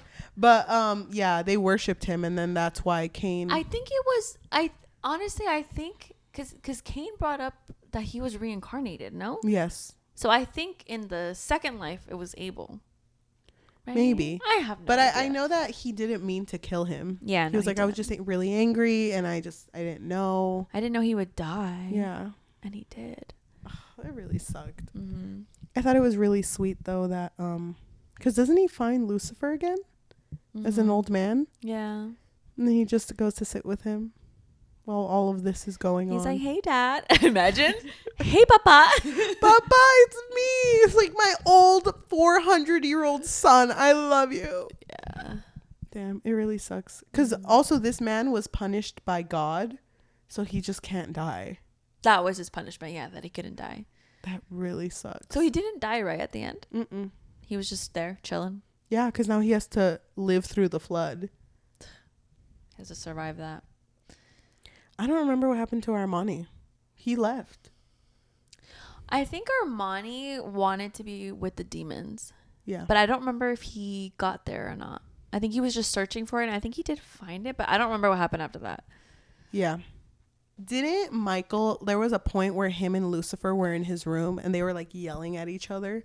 And Michael was just like, I fucking hate you. Blah, blah, blah.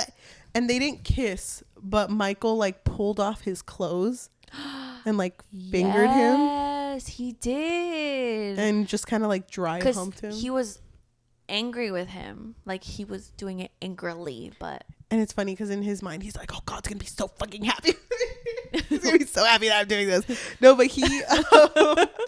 Yeah, he's going to be so happy. It was crazy because they were just angry.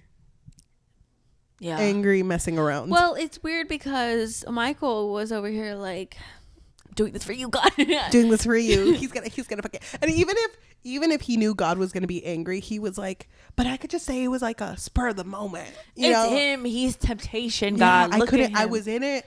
And like I just couldn't stop.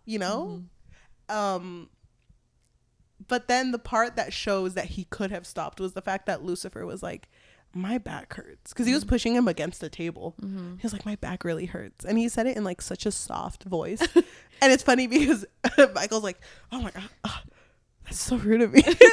And so disrespectful. I'm sorry, King. Sorry.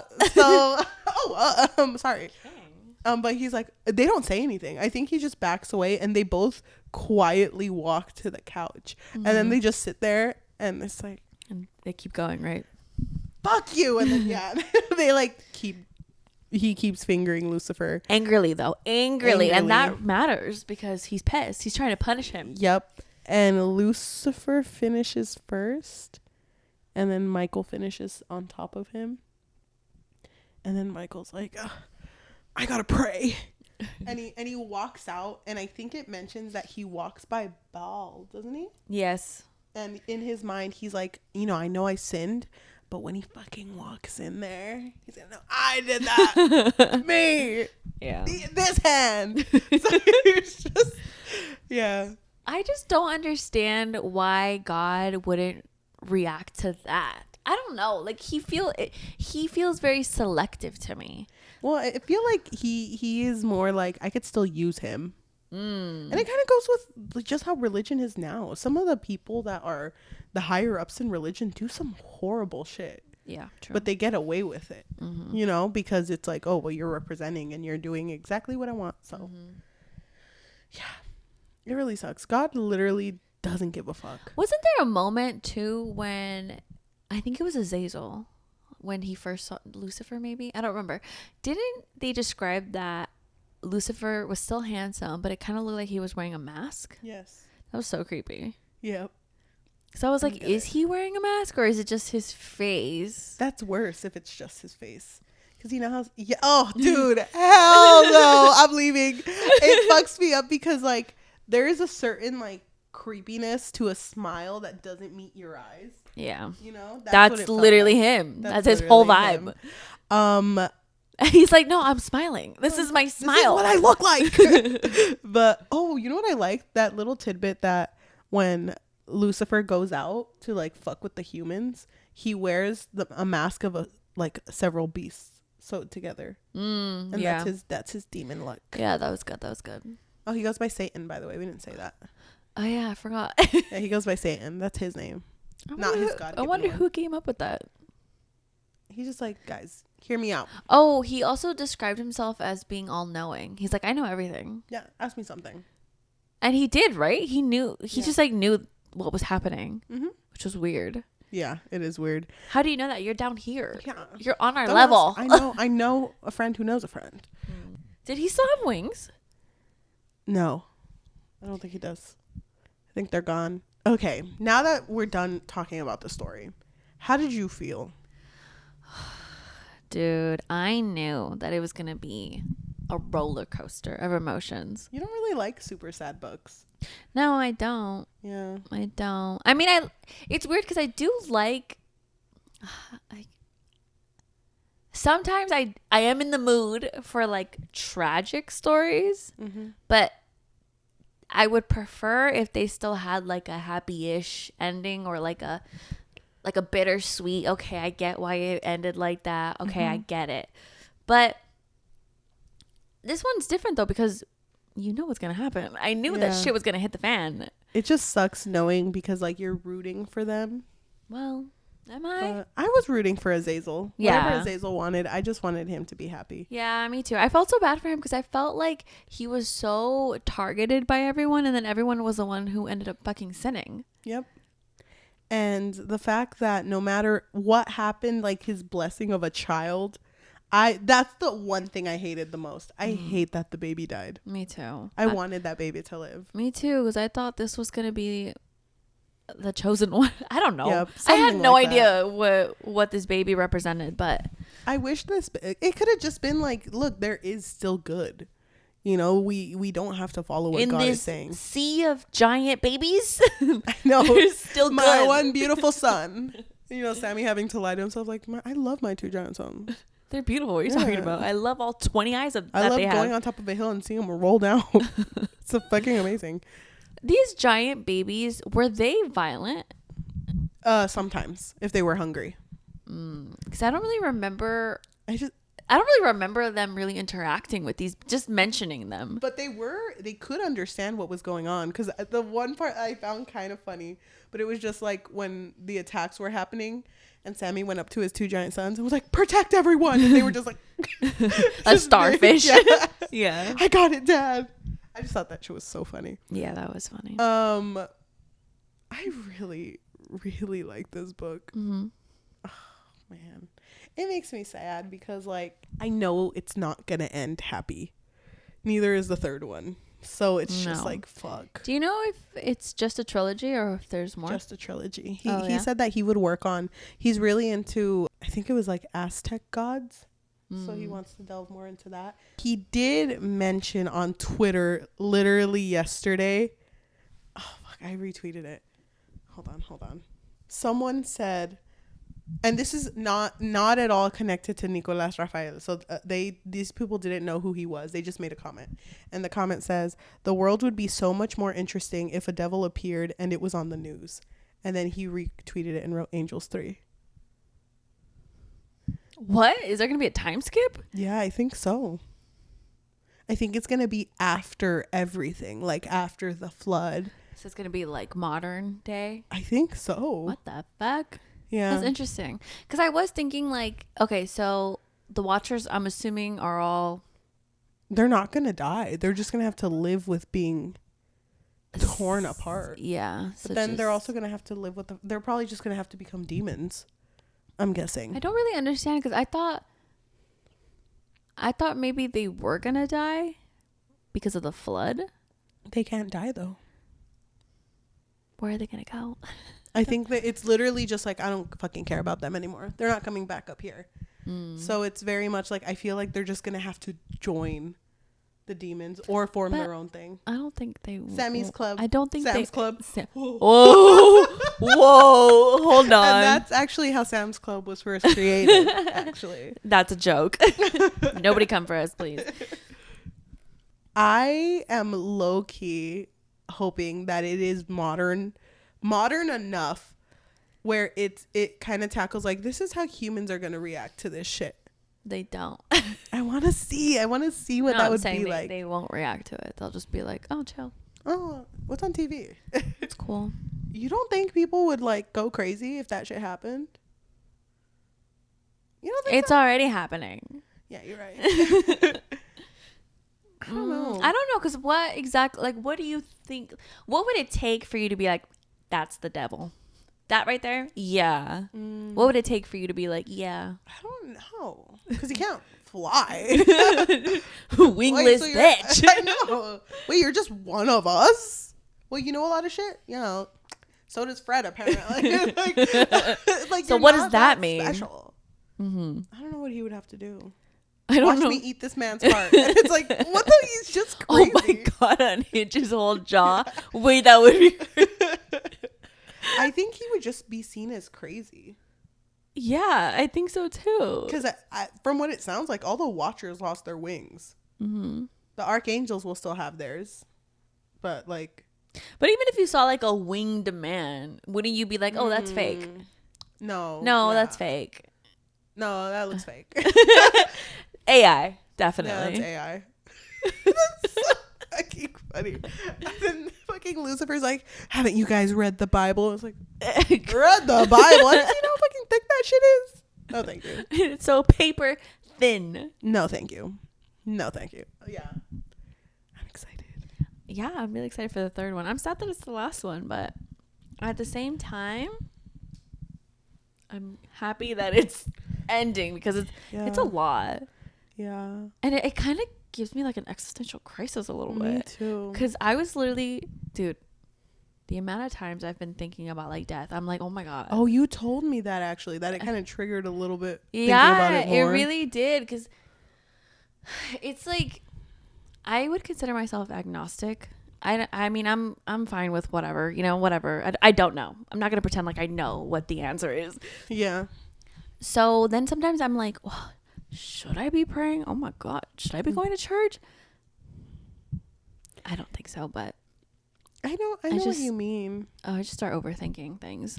I feel like with me, I would consider myself agnostic. I really I like the thought of spirituality, but I personally don't see the only thing I would want to get out of going to church again would be the community in it. Because the town that I was living in before I moved back, the church was such a big thing in that town. And But doesn't that feel kind of cultish a little bit? I feel like it Respectfully. depends, but I feel like it depends on like The people who run the church, because the people who ran the church were the same ones who like worked in the fields, who like were part of when the floods would happen. When the floods happened in the town I was living in, they were the ones who were getting the sandbags and putting it by the river. Like they were the workers, like a part of it. Yeah. I think it's different when it's someone representing that is the same people that live there. So I really, really liked that church. But I never went for like, a Sunday, but I would like, go on important days because it meant a lot to them. And I was just kind of like, fuck. So you would just like show up when it really mattered, basically. Well, like for example, for the floods. Yes. And the church also, they were very big on like during the floods. We had lost our power for like a week, I think. It was really bad. Yeah, it was. They were giving out food to the whole community. So I would go on those days on like, does anyone need anything? Because all of the families there, they were like my kids' families. Yeah. So it was really, I love that shit. But then I think about like my other experiences with church, and it was very much like, you're not praying enough. God sees every sin you commit. Don't you want to go to a place like this? And they would show a picture of what they thought heaven would look like. And it was just like, yeah, you're not doing enough. And it's like, it's crazy to me that I felt like I was doing less when I was actually in it. Because now I felt like I was doing more and I'm not going to church. Yeah.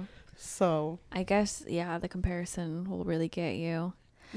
And like, I feel like a lot of the times people focus on, I guess, the bad, like the bad seeds. But it's kind of hard not to. Yeah. Because I was never, I mean, there are a couple times I've gone to church, mostly family obligations, not really because I really want to. Yeah. But, when I meet people who are like really, really religious, it hasn't really been a great experience for me. Well, I guess we've been talking for a long time. I mean, I feel like we could talk forever about our experiences. I did want to ask you one thing and I fucking lost the question. Oh, do you think it's a blasphemous thing to read a story like this and side with characters that are angels and demons? And that is so funny that you asked that question, because I literally told you that I feel like this is blasphemous, because there was a moment where my fiance and I had to take care of his nephews, and I had to be around his family like a couple days, it was one full day, but it was a full day. So I was like, should I take a book? And I was in the middle of reading Angels and Man, and I remember I texted you and I was like, my thing is like, I know that people will see this cover and they're gonna ask me about it. And so I didn't end up taking it because my my mother-in-law was gonna be there too, and like, I don't think that they would. I don't know. To me, I just kind of assume that if they would ask me, I would be like, it's a Bible retelling. Yeah. I think they would be like, what part? What the fuck? Like what? And I just didn't want to have that conversation. I don't know. I don't think it's blasphemous, but I think to really religious people, I think it would be. I also, by the way, I was rereading the first book before I read this one, and I was at home and I got a big sticky note and covered the front cover. Really? Because I also was like, I'm not going to have this conversation. Yeah, I did have someone ask me, what are you reading? Because whatever, it doesn't matter where I was, but I was somewhere and I was reading the book, and somebody asked me, oh, what are you reading? And I was like, a book. Just like a book. Okay. And then I said the title and they were like, that doesn't mean anything to me. And I'm like, yep. That's so funny. Yep. I just it's funny because I have a friend that I'm really close to. She will probably watch this episode, but she's really, really religious. I went to college with her. Oh, not the one that came to visit recently. It was another one. Oh, okay. And I told her about this book, and I remember we were in a long car ride and I was explaining it to her, and she was like, that sounds really good. Like that's something I want to read. And then I was like, but aren't you like, yeah, like, a devout Christian. Like, isn't, or I don't remember what she is. But she's like devout. And I was like, isn't this like kind of against your beliefs? And she just kind of mentioned like, I mean, like when you get older, you start to realize that like so many of the things that they taught you very much limits the people who could be part of the church. So why is it wrong to like expand your horizons on different views? You know, and I'm like, damn, I didn't think about it like that. See, that's good though. That's good that she would, even if you did think it was blasphemous, I don't think it's right to be like super aggressive about it. Yep. I think you should just be like, not for me. No. You know? I think narratively too, when you don't connect it to the Bible, it's kind of interesting to see it in the perspective of what you would know people would consider the villain, but you see them more for like the flaws that made them who they were. You know, it's kind of hard not to be a villain when like your creator only wants you to worship them and that's it, and that's your whole existence. That's literally it. I think you underlined a part that said that. I think it was like Azazel saying like, why did you, and you wrote that you really liked this line. It was like, why did you create me if you were just going to cast me out? Exactly. Yeah. It feels like that was just the whole point. There's no way that a creator wouldn't think of the anomalies, like, oh, like what could go wrong here? Or what could not go my way. Yep. So I don't know. Damn. I love this book, and it sucks having read it freshly after last year, me reading the first one, because you know that last year it was so funny because we had all of our books of the year list, and I showed you mine, and you're like, don't kid yourself. Don't kid yourself. I was like, you know what your book of the year is. It's Angels Before Man, which was the first book. Would you say this is again a contender for your 5 out of 5? 5 out of 5 book of the year? Yeah, I've given a lot of 5s. You have. I'm trying not to. I counted. I gave 17 5s already. I don't know how many I've done, but I'm still kind of torn. Right now I don't think I would give it a 5. I respect that. I think I would give it a high 4 or even a 4.5, but I don't know. What was the big thing that caused you to not want to give it? The whole conversation about the women. I mean, I don't know anything about Rafael Nicolas, but I don't think he's trying to paint women as promiscuous. Yeah, or the reason of humanity's downfall or the downfall of the Watchers, but like it just is coming off that way for me. So I think that was my only issue, really. It would be interesting to hear his thoughts on that. Damn.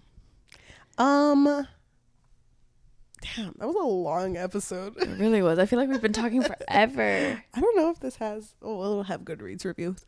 For everyone for everyone listening to us in audio form, whether that be Spotify, Apple Podcasts, Amazon Music, or anywhere you get your podcasts on, thank you so much. If you can please leave a rating of 5 stars. This is like one of my favorite books. So if you don't, that's kind of rude. She will take it personally. That would be amazing. It takes like literally 2 seconds to do. If you want to recommend us a book, you can actually recommend it to us through Spotify or anywhere else you can reach us on social media, which we will talk about in a bit. If you want to support us and you have a little bit of money, what can they do? So we do have a Patreon, and at the moment there's not a whole lot on there, but if you just want a way to let us know that you appreciate what we do here, if you appreciate all of the books that we read and review, you can find us on patreon.com/bookfix. But if you don't want the commitment of monthly, you can find us on buymeacoffee.com/thebookfix or ko-fi.com/thebookfix. If you are watching us on YouTube, thank you so much. If you can like, comment, subscribe, and hit that notification bell, because we post every Tuesday and Thursday. Sorry we took a week off, by the way. We didn't mention anything. It was like two weeks ago, probably, by the time this episode comes out. I have no idea. Yeah, life's been crazy. I had COVID, but I'm good now. We have a Goodreads, Instagram, and Threads at the Bookfix Pod, THEBOOKFIXPOD, and a TikTok at the Bookfix, THEBOOKFIX. Thank you. So why don't we read some reviews for this book? Okay, what do you want? I'll read a negative. Okay. Damn, okay. Shout out. He got no ones. This 5-star review comes from Morgan, and they wrote, "This book is so wild. I'm feral. I would give this 5 stars if I could." Sorry, I would give this 6 stars if I could. This person, Sue, I think is her name, gave it a 2 out of 5, and they wrote, "What a disappointment. It's hard to put it in words, but I'll try. I could best describe this book as a completely unedited first draft. It tries to cover a lot, but struggles due to pacing. We're left with the many characters, flat characters, whiplash from character POV change, and extremely heavy-handed metaphors. I was also quite annoyed with the attempt to draw on themes in parallel with the first book. It just didn't work because of all the bloat. This book really needed to be 2 books, with each of the books more fleshed out. The first book was one of the finest things I'd ever read. I had one of the worst book hangovers of my life after reading that. So what happened? I came here for Lucifer. What I got was 2 of annoying angel POVs all the time.